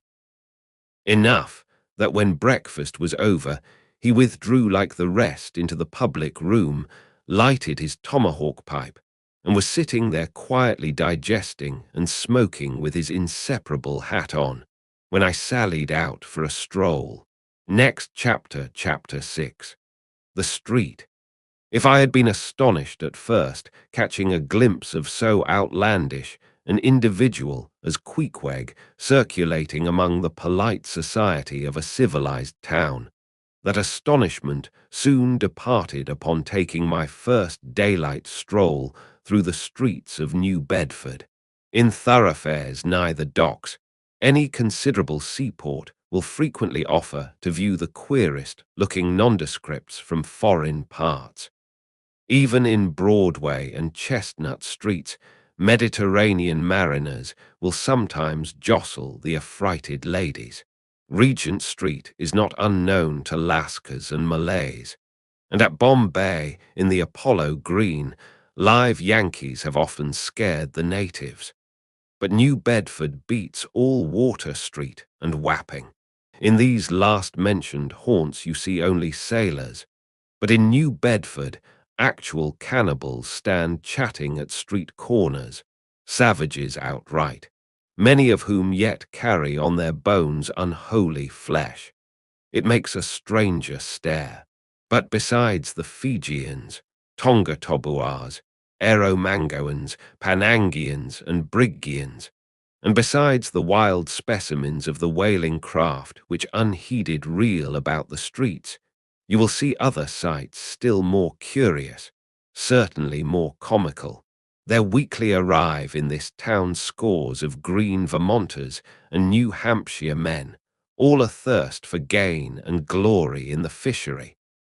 They are mostly young, of stalwart frames, fellows who have felled forests and now seek to drop the axe and snatch the whale lance. Many are as green as the green mountains whence they came. In some things you would think them but a few hours old. Look there, that chap strutting round the corner. He wears a beaver hat and swallow-tailed coat, girdled with a sailor belt and sheath knife. Here comes another with a sou'wester and a bombazine cloak. No town-bred dandy will compare with a country-bred one. I mean a downright bumpkin dandy. A fellow that, in the dog days, will mow his 2 acres in buckskin gloves for fear of tanning his hands. Now, when a country dandy like this takes it into his head to make a distinguished reputation, and joins the great whale fishery, you should see the comical things he does upon reaching the seaport. In bespeaking his sea outfit, he orders bell buttons to his waistcoats, straps to his canvas trousers. Ah, poor hayseed! How bitterly will burst those straps in the first howling gale, when thou art driven, straps, buttons, and all, down the throat of the tempest. But think not that this famous town has only harpooneers, cannibals, and bumpkins to show her visitors. Not at all. Still, New Bedford is a queer place. Had it not been for us whalemen, that tract of land would this day perhaps have been in as howling condition as the coast of Labrador. As it is, parts of her back country are enough to frighten one, they look so bony. The town itself is perhaps the dearest place to live in all New England. It is a land of oil, true enough, but not like Canaan, a land also of corn and wine. The streets do not run with milk, nor in the springtime do they pave them with fresh eggs. Yet, in spite of this, nowhere in all America will you find more patrician-like houses, parks and gardens more opulent than in New Bedford. Whence came they? How planted upon this once scraggy scoria of a country? Go and gaze upon the iron ematical harpoons round yonder lofty mansion, and your question will be answered. Yes, all these brave houses and flowery gardens came from the Atlantic, Pacific, and Indian Oceans. One and all, they were harpooned and dragged up hither from the bottom of the sea. Can Herr Alexander perform a feat like that? In New Bedford, fathers, they say, give whales for dowers to their daughters and portion off their nieces with a few porpoises apiece. You must go to New Bedford to see a brilliant wedding, for they say they have reservoirs of oil in every house, and every night recklessly burn their lengths in spermaceti candles. In summer time, the town is sweet to see, full of fine maples, long avenues of green and gold, and in August, high in air, the beautiful and bountiful horse chestnuts, candelabra-wise, proffer the passer-by their tapering upright cones of congregated blossoms. So omnipotent is art, which in many a district of New Bedford has superinduced bright terraces of flowers upon the barren, refuse rocks thrown aside at creation's final day. And the women of New Bedford, they bloom like their own red roses, but roses only bloom in summer, whereas the fine carnation of their cheeks is perennial as sunlight in the seventh heavens. Elsewhere match that bloom of theirs ye cannot, save in Salem, where they tell me the young girls breathe such musk. Their sailor sweethearts smell them miles offshore, as though they were drawing nigh the odorous Moluccas instead of the puritanic sands. Next chapter, chapter 7. The Chapel. In this same New Bedford there stands a whaleman's chapel, and few are the moody fishermen, shortly bound for the Indian Ocean or Pacific, who fail to make a Sunday visit to the spot. I am sure that I did not. Returning from my first morning stroll, I again sallied out upon this special errand. The sky had changed from clear, sunny cold to driving sleet and mist. Wrapping myself in my shaggy jacket of the cloth called bearskin, I fought my way against the stubborn storm. Entering, I found a small scattered congregation of sailors, and sailors' wives and widows. A muffled silence reigned, only broken at times by the shrieks of the storm. Each silent worshipper seemed purposely sitting apart from the other, as if each silent grief were insular and incommunicable. The chaplain had not yet arrived, and there these silent islands of men and women sat steadfastly eyeing several marble tablets, with black borders, masoned into the wall on either side the pulpit. 3 of them ran something like the following, but I do not pretend to quote. Sacred to the memory of John Talbot, who, at the age of 18, was lost overboard, near the Isle of Desolation, off Patagonia, November 1st, 1836. This tablet is erected to his memory by his sister. Sacred to the memory of Robert Long, Williselloi, Nathancolema, Waltr Canny, St. Macy, and Samuel Gieliogi, forming one of the boat's crews of the ship Eliza who were towed out of sight by a whale, on the offshore ground in the Pacific, December 31st, 1839. This marble is here placed by their surviving shipmates. Sacred to the memory of the late Captain Ezekiel Hardy, who in the bows of his boat was killed by a sperm whale on the coast of Japan, August 3d, 1833. This tablet is erected to his memory by his widow. Shaking off the sleet from my ice-glazed hat and jacket, I seated myself near the door, and turning sideways was surprised to see Queequeg near me. Affected by the solemnity of the scene, there was a wondering gaze of incredulous curiosity in his countenance. This savage was the only person present who seemed to notice my entrance, because he was the only one who could not read, and therefore was not reading those frigid inscriptions on the wall. Whether any of the relatives of the seamen whose names appeared there were now among the congregation, I knew not, but so many are the unrecorded accidents in the fishery, and so plainly did several women present wear the countenance, if not the trappings, of some unceasing grief, that I feel sure that here before me were assembled those in whose unhealing hearts the sight of those bleak tablets sympathetically caused the old wounds to bleed afresh. Oh, ye whose dead lie buried beneath the green grass, who standing among flowers can say, Here, here lies my beloved. You know not the desolation that broods in bosoms like these. What bitter blanks in those black-bordered marbles which cover no ashes. What despair in those immovable inscriptions. What deadly voids and unbidden infidelities in the lines that seem to gnaw upon all faith and refuse resurrections to the beings who have placelessly perished without a grave. As well might those tablets stand in the cave of Elephanta as here. In what census of living creatures the dead of mankind are included? Why it is that a universal proverb says of them that they tell no tales, though containing more secrets than the Goodwin sands. How it is that to his name who yesterday departed for the other world, we prefix so significant and infidel a word, and yet do not thus entitle him, if he but embarks for the remotest Indies of this living earth.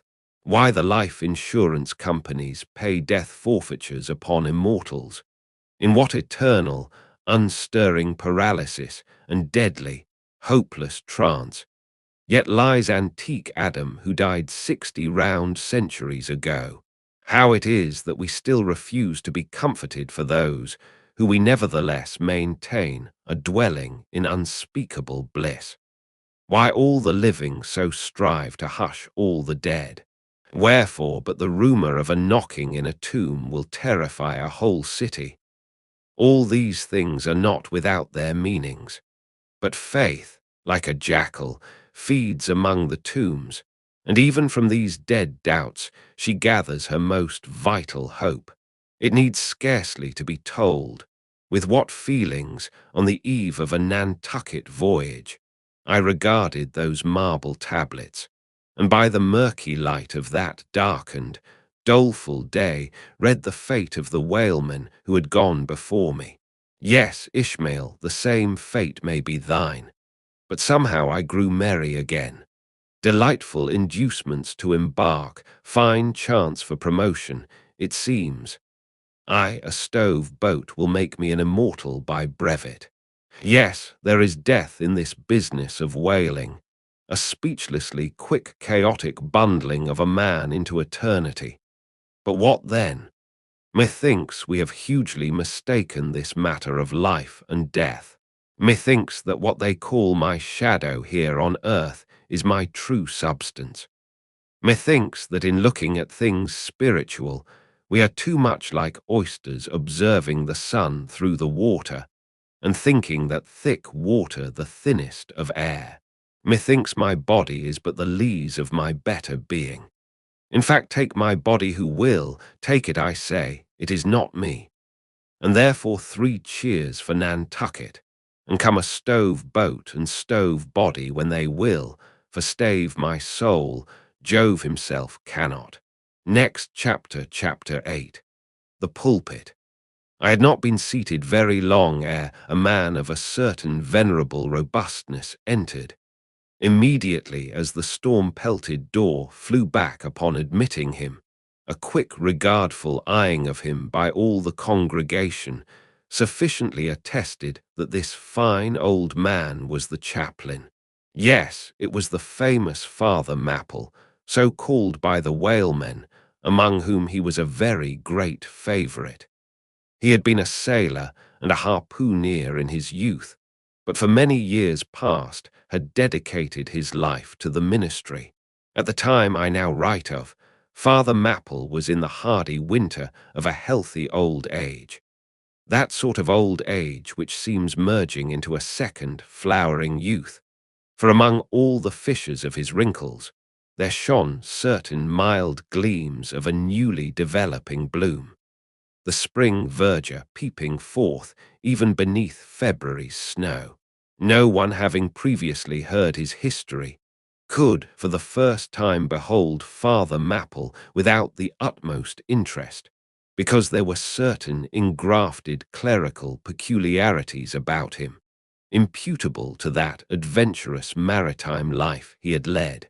When he entered, I observed that he carried no umbrella, and certainly had not come in his carriage, for his tarpaulin hat ran down with melting sleet, and his great pilot cloth jacket seemed almost to drag him to the floor with the weight of the water it had absorbed.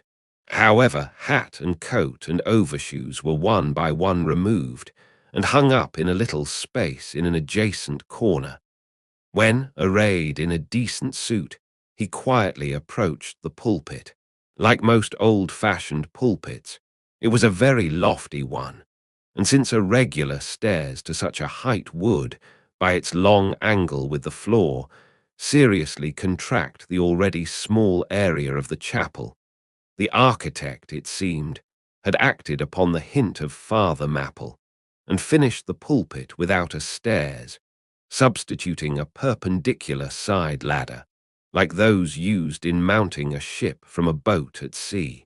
The wife of a whaling captain had provided the chapel with a handsome pair of red worsted man ropes for this ladder, which, being itself nicely headed, and stained with a mahogany colour, the whole contrivance, considering what manner of chapel it was, seemed by no means in bad taste. Halting for an instant at the foot of the ladder, and with both hands grasping the ornamental knobs of the man-ropes, Father Mapple cast a look upwards, and then with a truly sailor-like but still reverential dexterity, hand over hand, mounted the steps as if ascending the main top of his vessel. The perpendicular parts of this side ladder, as is usually the case with swinging ones, were of cloth-covered rope. Only the rounds were of wood, so that at every step there was a joint. At my first glimpse of the pulpit, it had not escaped me that, however convenient for a ship, these joints in the present instance seemed unnecessary. For I was not prepared to see Father Mapple, after gaining the height, slowly turn round and, stooping over the pulpit, deliberately drag up the ladder step by step, till the whole was deposited within, leaving him impregnable in his little Quebec. I pondered some time without fully comprehending the reason for this. Father Mapple enjoyed such a wide reputation for sincerity and sanctity that I could not suspect him of courting notoriety by any mere tricks of the stage. No, thought I, there must be some sober reason for this thing. Furthermore, it must symbolize something unseen. Can it be, then, that by that act of physical isolation he signifies his spiritual withdrawal for the time from all outward worldly ties and connections? Yes, for replenished with the meat and wine of the word, to the faithful man of God, this pulpit, I see, is a self-containing stronghold, a lofty Aaron Breitstein, with a perennial well of water within the walls. But the side ladder was not the only strange feature of the place, borrowed from the chaplain's former seafarings. Between the marble cenotaphs on either hand of the pulpit, the wall which formed its back was adorned with a large painting representing a gallant ship beating against a terrible storm off a lee coast of black rocks and snowy breakers. But high above the flying scud and dark rolling clouds, there floated a little isle of sunlight, from which beamed forth an angel's face. And this bright face shed a distinct spot of radiance upon the ship's tossed deck, something like that silver plate now inserted into the Victory's plank where Nelson fell. Ah, noble ship, the angel seemed to say, beat on, thou noble ship, and bear a hardy helm. For lo, the sun is breaking through, the clouds are rolling off, serenest azure is at hand. Nor was the pulpit itself without a trace of the same sea taste that had achieved the ladder and the picture. Its panelled front was in the likeness of a ship's bluff bows, and the Holy Bible rested on a projecting piece of scroll work, fashioned after a ship's fiddle-headed beak. What could be more full of meaning? For the pulpit is ever this earth's foremost part. All the rest comes in its rear. The pulpit leads the world. From thence it is the storm of God's quick wrath is first descried, and the bow must bear the earliest brunt. From thence it is the God of breezes fair or foul is first invoked for favourable winds. Yes, the world's a ship on its passage out, and not a voyage complete, and the pulpit is its prow. Next chapter, chapter 9. The Sermon. Father Mapple rose, and in a mild voice of unassuming authority ordered the scattered people to condense. Starboard gangway there, side away to larboard, larboard gangway to starboard, midships, midships. There was a low rumbling of heavy sea boots among the benches, and a still slighter shuffling of women's shoes, and all was quiet again, and every eye on the preacher. He paused a little, then kneeling in the pulpit's bows, folded his large brown hands across his chest, uplifted his closed eyes, and offered a prayer so deeply devout that he seemed kneeling and praying at the bottom of the sea. This ended in prolonged solemn tones, like the continual tolling of a bell in a ship that is foundering at sea in a fog. In such tones, he commenced reading the following hymn, but changing his manner towards the concluding stanzas, burst forth with appealing exultation and joy. The ribs and terrors in the whale arched over me a dismal gloom, while all God's sunlit waves rolled by and lift me deepening down to doom. I saw the opening more of hell, with endless pains and sorrows there, which none but they that feel can tell. Oh, I was plunging to despair. In black distress, I called my God when I could scarce believe him mine. He bowed his ear to my complaints. No more the whale did me confine. With speed he flew to my relief, as on a radiant dolphin borne. Awful yet bright, as lightning shone the face of my deliverer God. My song forever shall record that terrible, that joyful hour. I give the glory to my God, his all the mercy and the power. Nearly all joined in singing this hymn, which swelled high above the howling of the storm. A brief pause ensued. The preacher slowly turned over the leaves of the Bible, and at last, folding his hand down upon the proper page, said, "Beloved shipmates, clinch the last verse of the first chapter of Jonah, and God had prepared a great fish to swallow up Jonah." Shipmates, this book, containing only 4 chapters, 4 yarns, is one of the smallest strands in the mighty cable of the Scriptures. Yet what depths of the soul does Jonah's deep sea-line sound? What a pregnant lesson to us is this prophet! What a noble thing is that canticle in the fish's belly! How billow-like and boisterously grand! We feel the floods surging over us. We sound with him to the kelpy bottom of the waters. Seaweed and all the slime of the sea is about us. But what is this lesson that the book of Jonah teaches?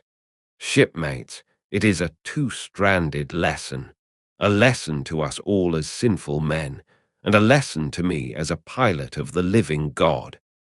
As sinful men, it is a lesson to us all, because it is a story of the sin, hard-heartedness, suddenly awakened fears, the swift punishment, repentance, prayers, and finally the deliverance and joy of Jonah.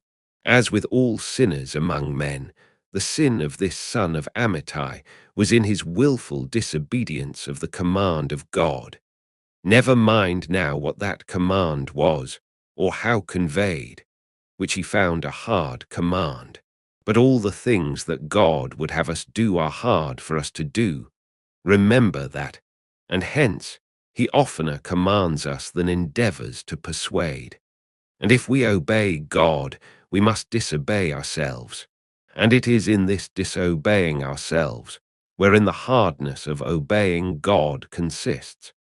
With this sin of disobedience in him, Jonah still further flouts at God by seeking to flee from him. He thinks that a ship made by men will carry him into countries where God does not reign, but only the captains of this earth. He skulks about the wharves of Joppa and seeks a ship that's bound for Tarshish. There lurks, perhaps, a hitherto unheeded meaning here. By all accounts, Tarshish could have been no other city than the modern Cadiz. That's the opinion of learned men. And where is Cadiz, shipmates? Cadiz is in Spain, as far by water from Joppa as Jonah could possibly have sailed in those ancient days, when the Atlantic was an almost unknown sea. Because Joppa, the modern Jaffa, shipmates, is on the most easterly coast of the Mediterranean, the Syrian, and Tarshish or Cadiz more than 2,000 miles to the westward from that, just outside the Straits of Gibraltar. See ye not then, shipmates, that Jonah sought to flee worldwide from God? Miserable man! Oh, most contemptible and worthy of all scorn, with slouched hat and guilty eye, skulking from his God, prowling among the shipping like a vile burglar hastening to cross the seas. So disordered, self-condemning is his look, that had there been policemen in those days, Jonah, on the mere suspicion of something wrong, had been arrested ere he touched a deck. How plainly he's a fugitive. No baggage, not a hat box, valise, or carpet bag. No friends accompany him to the wharf with their adieus. At last, after much dodging search, he finds the Tarshish ship receiving the last items of her cargo, and as he steps on board to see its captain in the cabin, all the sailors for the moment desist from hoisting in the goods to mark the stranger's evil eye. Jonah sees this, but in vain he tries to look all ease and confidence. In vain essays his wretched smile. Strong intuitions of the man assure the mariners he can be no innocent. In their gamesome but still serious way, one whispers to the other, "Jack, he's robbed a widow." Or, "Joe, do you mark him? He's a bigamist." Or, "Harry, lad, I guess he's the adulterer that broke jail in old Gomorrah, or belike, one of the missing murderers from Sodom." Another runs to read the bill that's stuck against the spile upon the wharf to which the ship is moored, offering 500 gold coins for the apprehension of a parricide, and containing a description of his person. He reads and looks from Jonah to the bill, while all his sympathetic shipmates now crowd round Jonah, prepared to lay their hands upon him. Frighted Jonah trembles, and summoning all his boldness to his face, only looks so much the more a coward. He will not confess himself suspected, but that itself is strong suspicion. So he makes the best of it, and when the sailors find him not to be the man that is advertised, they let him pass, and he descends into the cabin. "Who's there?" cries the captain at his busy desk, hurriedly making out his papers for the customs. "Who's there?" Oh, how that harmless question mangles Jonah. For the instant he almost turns to flee again, but he rallies. "I seek a passage in this ship to Tarshish. How soon sail ye, sir?" Thus far the busy captain had not looked up to Jonah, though the man now stands before him. But no sooner does he hear that hollow voice than he darts a scrutinizing glance. "We sail with the next coming tide," at last he slowly answered, still intently eyeing him. "No sooner, sir. soon enough for any honest man that goes a passenger. Ha, Jonah, that's another stab. But he swiftly calls away the captain from that scent. I'll sail with ye, he says. The passage money, how much is that? I'll pay now. For it is particularly written, shipmates, as if it were a thing not to be overlooked in this history, that he paid the fare thereof, ere the craft did sail. And taken with the context, this is full of meaning.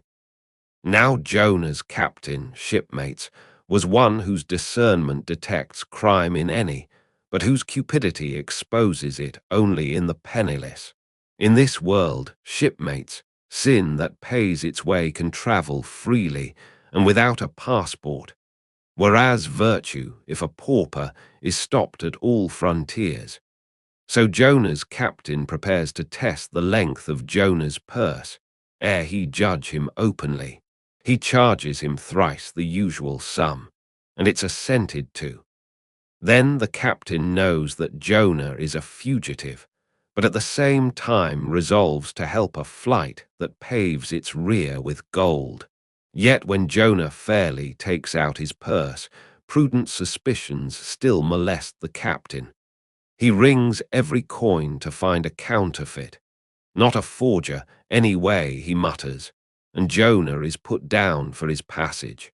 Point out my stateroom, sir, says Jonah now. I'm travel-weary, I need sleep. Thou lookest like it, says the captain. There's thy room.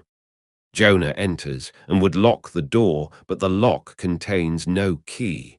Hearing him foolishly fumbling there, the captain laughs lowly to himself and mutters something about the doors of convict cells being never allowed to be locked within. All dressed and dusty as he is, Jonah throws himself into his berth and finds the little stateroom ceiling almost resting on his forehead. The air is close, and Jonah gasps. Then, in that contracted hole, sunk, too, beneath the ship's waterline, Jonah feels the heralding presentiment of that stifling hour, when the whale shall hold him in the smallest of his bowel's wards.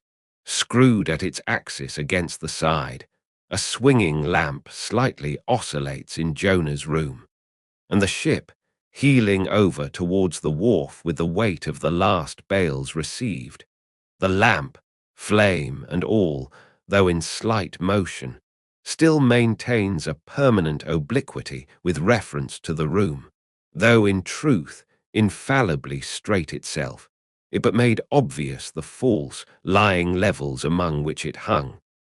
The lamp alarms and frightens Jonah, as lying in his berth, his tormented eyes roll round the place, and this thus far successful fugitive finds no refuge for his restless glance. But that contradiction in the lamp more and more appalls him. The floor, the ceiling, and the side are all awry. Oh, so my conscience hangs in me, he groans, straight upwards so it burns, but the chambers of my soul are all in crookedness. Like one who after a night of drunken revelry hies to his bed, still reeling, but with conscience yet pricking him, as the plungings of the Roman race horse, but so much the more strike his steel tags into him, as one who in that miserable plight still turns and turns in giddy anguish, praying God for annihilation until the fit be past. And at last, amid the whirl of woe he feels, a deep stupor steals over him, as over the man who bleeds to death, for conscience is the wound, and there's naught to staunch it. So, after sore wrestlings in his berth, Jonah's prodigy of ponderous misery drags him drowning down to sleep. And now the time of tide has come. The ship casts off her cables, and from the deserted wharf, the uncheered ship for Tarshish, all careening, glides to sea. That ship, my friends, was the first of recorded smugglers. The contraband was Jonah, but the sea rebels, he will not bear the wicked burden. A dreadful storm comes on, the ship is like to break. But now when the boatswain calls all hands to lighten her, when boxes, bales, and jars are clattering overboard, when the wind is shrieking, and the men are yelling, and every plank thunders with trampling feet right over Jonah's head, in all this raging tumult, Jonah sleeps his hideous sleep. He sees no black sky and raging sea, feels not the reeling timbers, and little hears he or heeds he the far rush of the mighty whale, which even now with open mouth is cleaving the seas after him. Aye, shipmates, Jonah was gone down into the sides of the ship, a berth in the cabin as I have taken it, and was fast asleep. But the frightened master comes to him and shrieks in his dead ear, "What meanest thou, O sleeper?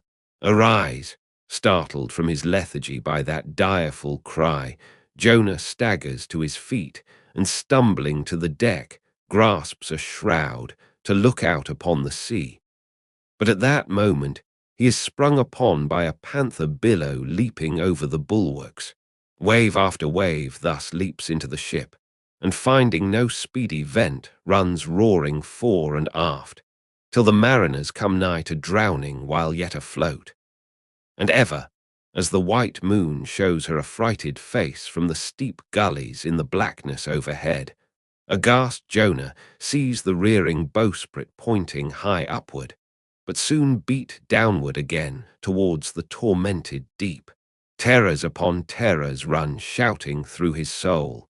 In all his cringing attitudes, the god-fugitive is now too plainly known. The sailors mark him.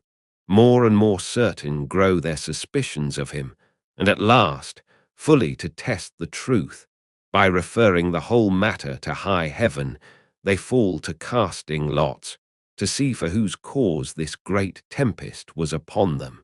The lot is Jonah's. That discovered, then how furiously they mob him with their questions. What is thine occupation? Whence comest thou? Thy country? What people? But mark now, my shipmates, the behaviour of poor Jonah. The eager mariners but ask him who he is, and where from. Whereas, they not only receive an answer to those questions, but likewise another answer to a question not put by them. But the unsolicited answer is forced from Jonah by the hard hand of God that is upon him. "I am a Hebrew," he cries, and then, "I fear the Lord, the God of heaven, who hath made the sea and the dry land." Fear him, O Jonah. Aye, well mightest thou fear the Lord God then. Straightway he now goes on to make a full confession, whereupon the mariners became more and more appalled, but still are pitiful. For when Jonah, not yet supplicating God for mercy, since he but too well knew the darkness of his deserts, when wretched Jonah cries out to them to take him and cast him forth into the sea, for he knew that for his sake this great tempest was upon them, they mercifully turn from him and seek by other means to save the ship. But all in vain. The indignant gale howls louder. Then, with one hand raised invokingly to God, with the other they not unreluctantly lay hold of Jonah. And now behold Jonah taken up as an anchor and dropped into the sea, when instantly an oily calmness floats out from the east, and the sea is still, as Jonah carries down the gale with him, leaving smooth water behind. He goes down in the whirling heart of such a masterless commotion that he scarce heeds the moment when he drops seething into the yawning jaws awaiting him. And the whale shoots, to all his ivory teeth, like so many white bolts, upon his prison. Then Jonah prayed unto the Lord out of the fish's belly. But observe his prayer, and learn a weighty lesson. For sinful as he is, Jonah does not weep and wail for direct deliverance. He feels that his dreadful punishment is just. He leaves all his deliverance to God, contenting himself with this, that spite of all his pains and pangs, he will still look towards his holy temple. And here, shipmates, is true and faithful repentance, not clamorous for pardon, but grateful for punishment. And how pleasing to God was this conduct in Jonah is shown in the eventual deliverance of him from the sea and the whale. Shipmates, I do not place Jonah before you to be copied for his sin, but I do place him before you as a model for repentance. Sin not, but if you do, take heed to repent of it like Jonah. While he was speaking these words, the howling of the shrieking, slanting storm without seemed to add new power to the preacher, who, when describing Jonah's sea storm, seemed tossed by a storm himself. His deep chest heaved as with a groundswell. His tossed arms seemed the warring elements at work, and the thunders that rolled away from off his swarthy brow, and the light leaping from his eye, made all his simple hearers look on him with a quick fear that was strange to them. There now came a lull in his look, as he silently turned over the leaves of the book once more, and at last, standing motionless, with closed eyes, for the moment, seemed communing with God and himself. But again he leaned over towards the people, and bowing his head lowly, with an aspect of the deepest yet manliest humility, he spake these words: Shipmates, God has laid but one hand upon you, both his hands press upon me. I have read ye by what murky light may be mine the lesson that Jonah teaches to all sinners, and therefore to ye, and still more to me, for I am a greater sinner than ye. And now how gladly would I come down from this masthead, and sit on the hatches there where you sit, and listen as you listen, while some one of you reads me that other and more awful lesson which Jonah teaches to me, as a pilot of the living God, how being an anointed pilot prophet, or speaker of true things, and bidden by the Lord to sound those unwelcome truths in the ears of a wicked Nineveh, Jonah, appalled at the hostility he should raise, fled from his mission, and sought to escape his duty and his God by taking ship at Joppa. But God is everywhere. Tarshish he never reached.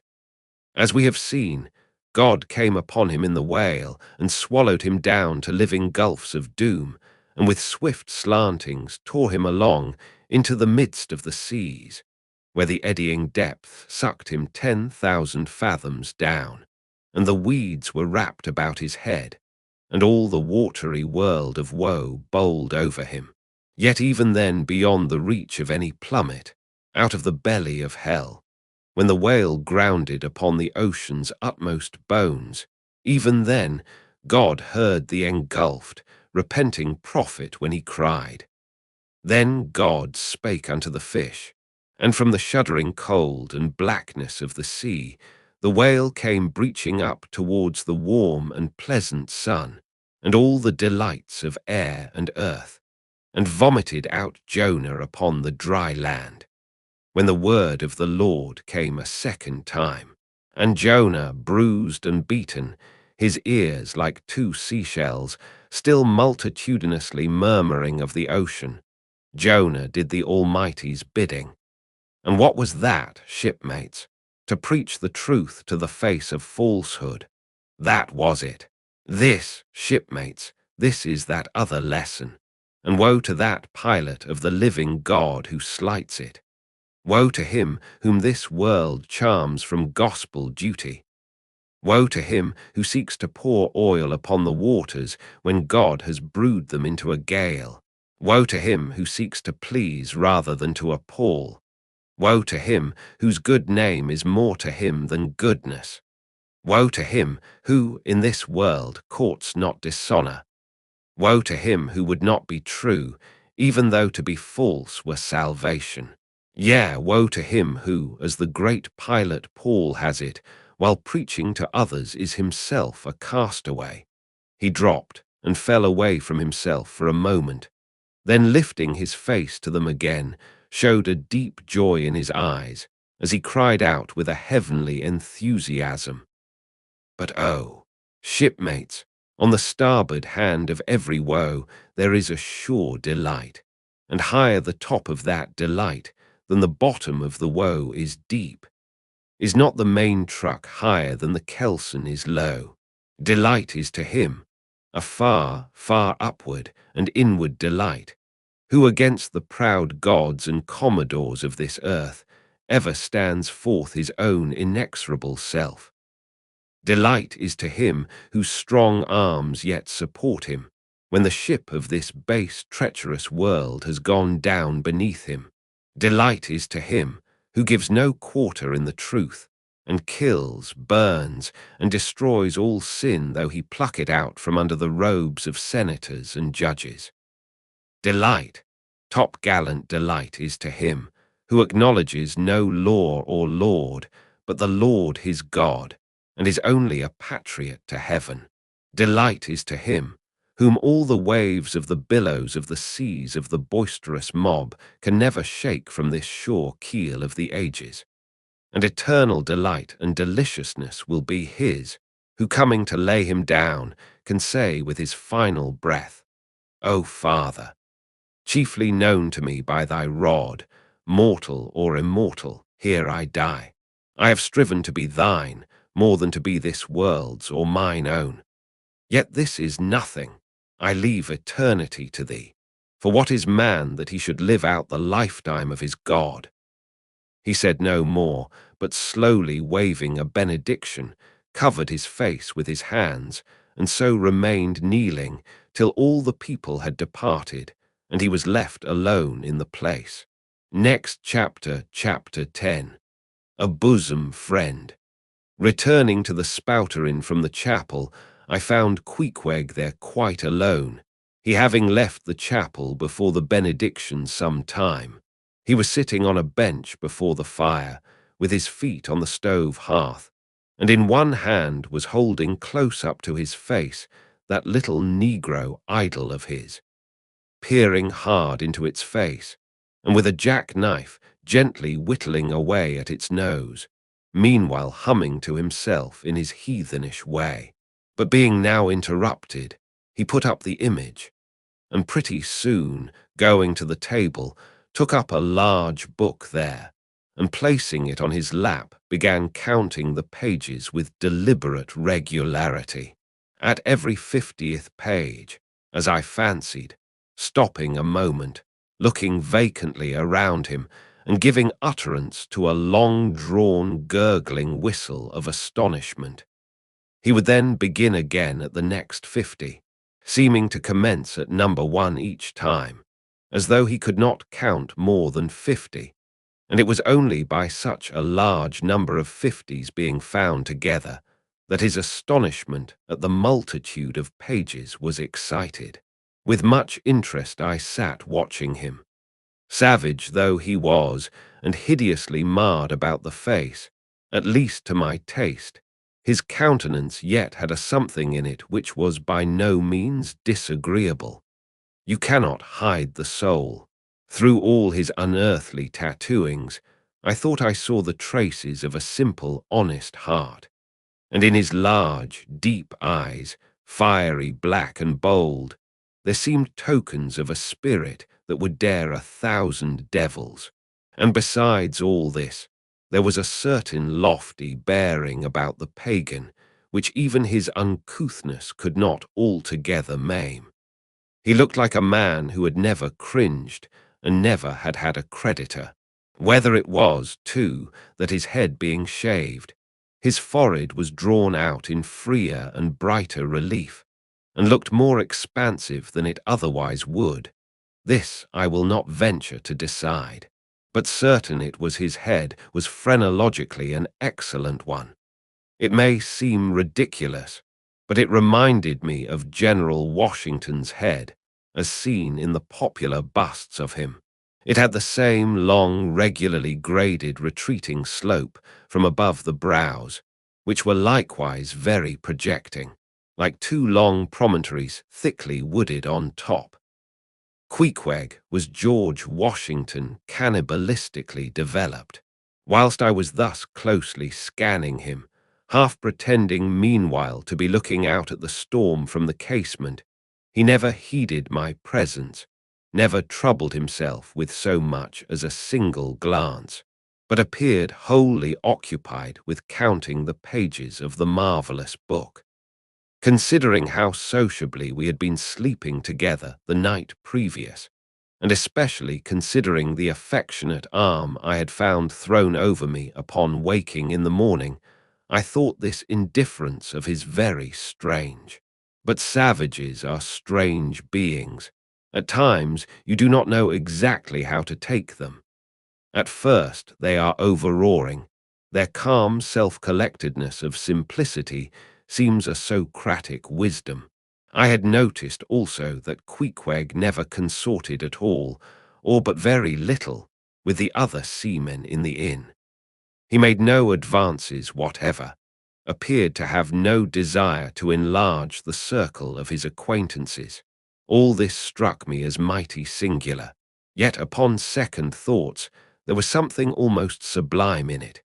Here was a man some 20,000 miles from home, by the way of Cape Horn, that is, which was the only way he could get there, thrown among people as strange to him as though he were in the planet Jupiter, and yet he seemed entirely at his ease, preserving the utmost serenity, content with his own companionship, always equal to himself. Surely this was a touch of fine philosophy, though no doubt he had never heard there was such a thing as that. But perhaps, to be true philosophers, we mortals should not be conscious of so living or so striving. So soon as I hear that such or such a man gives himself out for a philosopher, I conclude that, like the dyspeptic old woman, he must have broken his digester. As I sat there in that now lonely room, the fire burning low, in that mild stage when, after its first intensity has warmed the air, it then only glows to be looked at, the evening shades and phantoms gathering round the casements and peering in upon us silent, solitary twain, the storm booming without in solemn swells, I began to be sensible of strange feelings. I felt a melting in me. No more my splintered heart and maddened hand were turned against the wolfish world. This soothing savage had redeemed it.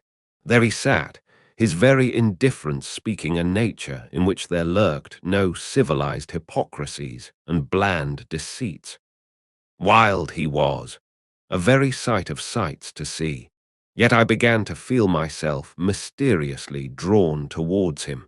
And those same things that would have repelled most others, they were the very magnets that thus drew me. I'll try a pagan friend, thought I, since Christian kindness has proved but hollow courtesy. I drew my bench near him, and made some friendly signs and hints, doing my best to talk with him meanwhile. At first he little noticed these advances, but presently, upon my referring to his last night's hospitalities, he made out to ask me whether we were again to be bedfellows. I told him yes, whereat I thought he looked pleased, perhaps a little complimented. We then turned over the book together, and I endeavored to explain to him the purpose of the printing and the meaning of the few pictures that were in it. Thus I soon engaged his interest, and from that we went to jabbering the best we could about the various outer sights to be seen in this famous town. Soon I proposed a social smoke, and producing his pouch and tomahawk, he quietly offered me a puff. And then we sat exchanging puffs from that wild pipe of his, and keeping it regularly passing between us. If there yet lurked any ice of indifference towards me in the pagan's breast, this pleasant, genial smoke we had soon thawed it out and left us cronies. He seemed to take to me quite as naturally and unbiddenly as I to him, and when our smoke was over, he pressed his forehead against mine, clasped me round the waist, and said that henceforth we were married, meaning, in his country's phrase, that we were bosom friends. He would gladly die for me, if need should be. In a countryman, this sudden flame of friendship would have seemed far too premature, a thing to be much distrusted. But in this simple savage, those old rules would not apply. After supper and another social chat and smoke, we went to our room together. He made me a present of his embalmed head, took out his enormous tobacco wallet, and groping under the tobacco, drew out some $30 in silver, then spreading them on the table, and mechanically dividing them into 2 equal portions, pushed one of them towards me, and said it was mine. I was going to remonstrate, but he silenced me by pouring them into my trousers pockets. I let them stay. He then went about his evening prayers, took out his idol, and removed the paper fireboard.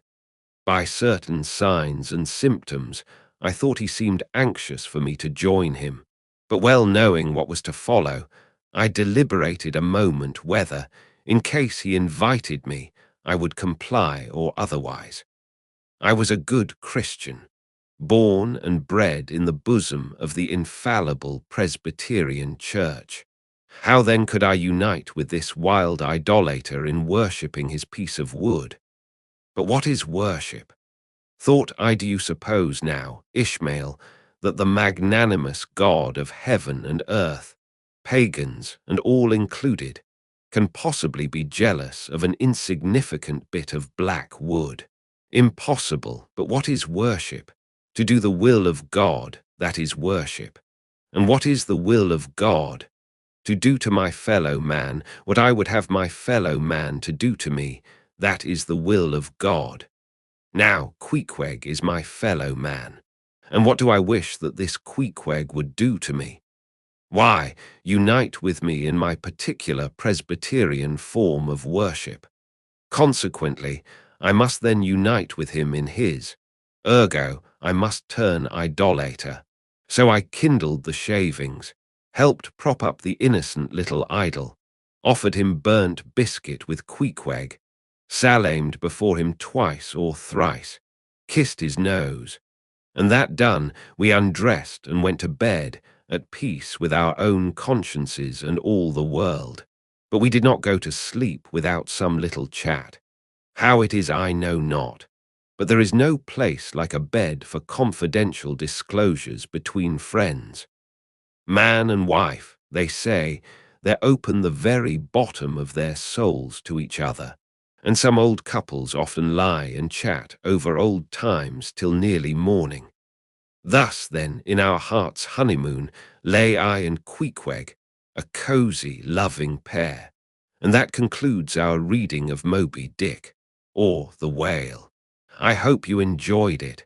If you did, please give this video a like, share your thoughts in the comments, and subscribe for more free audiobooks. Don't forget the bell. Thanks for listening.